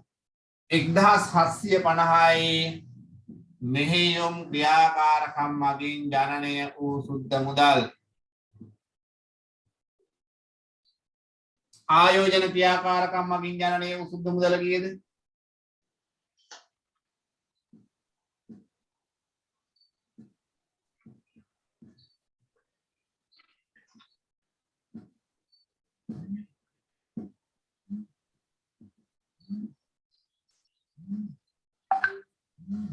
මූල්‍ය ක්‍රියාකාරකම් මගින් ජනනය වූ සුද්ධ මුදල්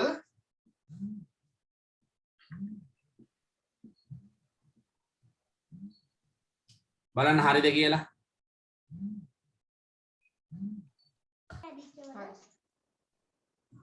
අවදු ස්ක්‍රීන් එක පොඩ්ඩක් තියෙන. ඈ 1800 මං වීකේ වැඩි වුණාද?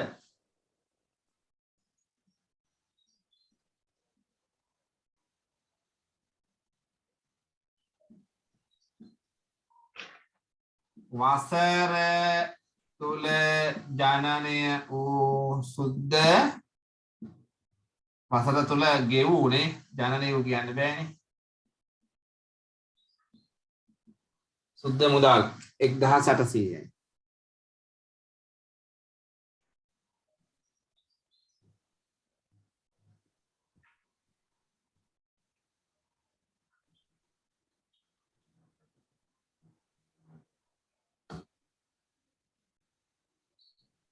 හරිද?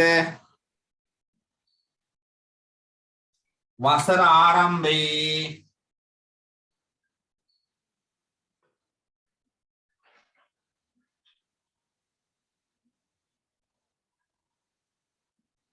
මුදල් ශේෂය කීයද?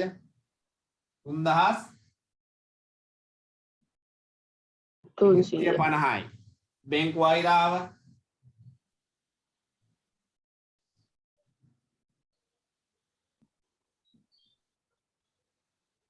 බැංකු වෛරාව 150යි නේ. එතකොට මේක සුළු කළාම කීයද? 3000යි. එතකොට 1200යි වසර අවසානයේ මුදල් සහ මුදල් හා සමානද? ඒකේ මුදල් ශේෂය 3450 නේද? 3150යි නේ. sorry 3450යි sorry. 3300යි නේ. එතකොට කී දෙන්නේ?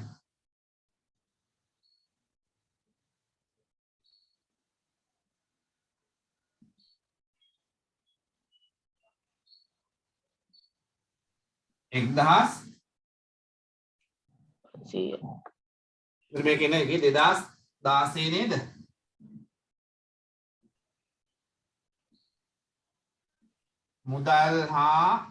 මුදල් සහ මුදල් හා සමානද? බලන්න ආරම්භක අවසාන මුදල් ශේෂයන්ගේ එකතුව මේකද කියලා. මුදල් සහ මුදල් වලට සමානද කියනවා 1800ක්.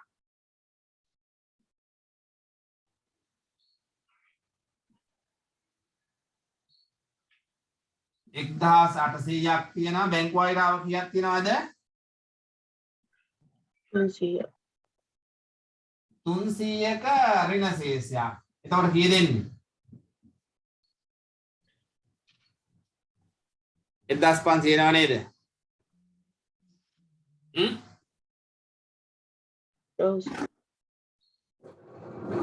මොකද මේ ගාන ගැන කියන්න පුළුවන්. හොඳයිද?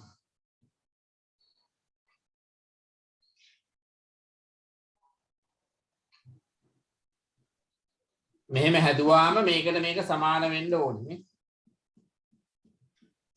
ලකුණු 15 නම් ලකුණු 15ම අරගෙන සතුටු සිතින් එන්න පුළුවන් ආපහු.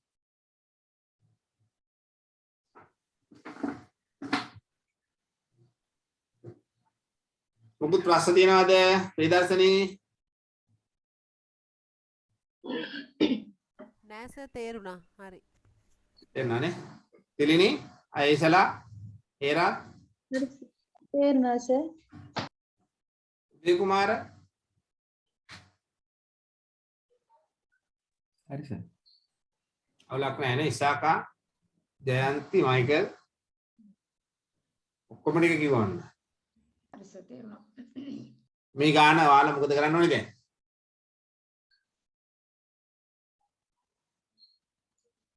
මොකද මේකට කරන්න හිතාගෙන ඉන්නේ?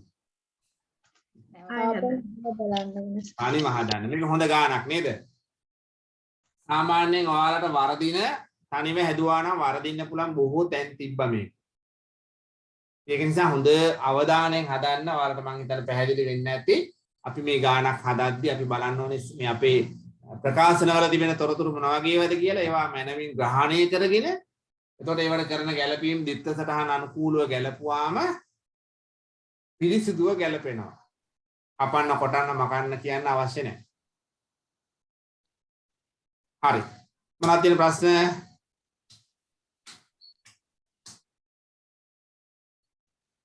මම ඊළඟ දවසේ මම බලන්න මේ අතර වාරේ තව අභ්‍යාසයක් දෙකක් ඍජු ක්‍රමයට එවන්න. ඍජු ක්‍රමයට අභ්‍යාස හොයාගන්න අමාරුයි. මම එවන්නම් කොහොම හරි හොයාගෙන එවන්නම් ඔයාලට. ඒදී හදන්න එමුණොත් අමාරුයි කියලා හිතුනොත් ඒ අභ්‍යාස දෙක තුනක් තව හදලා ඉස්සරහට යන්. එහෙම නැත්නම් ඊළඟ සතියේ වක්‍ර ක්‍රමේ පටන් ගන්නවා. වක්‍ර ක්‍රමේ තමයි බොහොමයක් අභ්‍යාස තියෙන්නේ. හැබැයි ඍජු ක්‍රමයටත් දැන් ඔයාලා දන්නවා හරි සංකීර්ණතාවයන් තියෙනවා. මේ වගේ දේවල් තියෙනවා ඍජු ක්‍රමේ. දැන් මේ වගේව නම් වක්‍ර ක්‍රමයටත් තියෙනවා. මේවා වක්‍ර ක්‍රමයටත් ගලපන්න වෙනවා. මේවා නැති වෙනවා. නමුත් මේ ගැලපීමෙම කරන්න වෙනවා. හරි එහෙමනම් මොකුත් ප්‍රශ්න තියනවද නැහනේ? මොකුත් ප්‍රශ්න තියනවද? හරි එහෙමනම් සියලු දෙනාට සුබම සුබ දවසක් වේවා. අද හවස අවබෝධය තියෙනවා. එහෙමනම් නැවත වරක් සුබ දවසක් සියලු දෙනාට.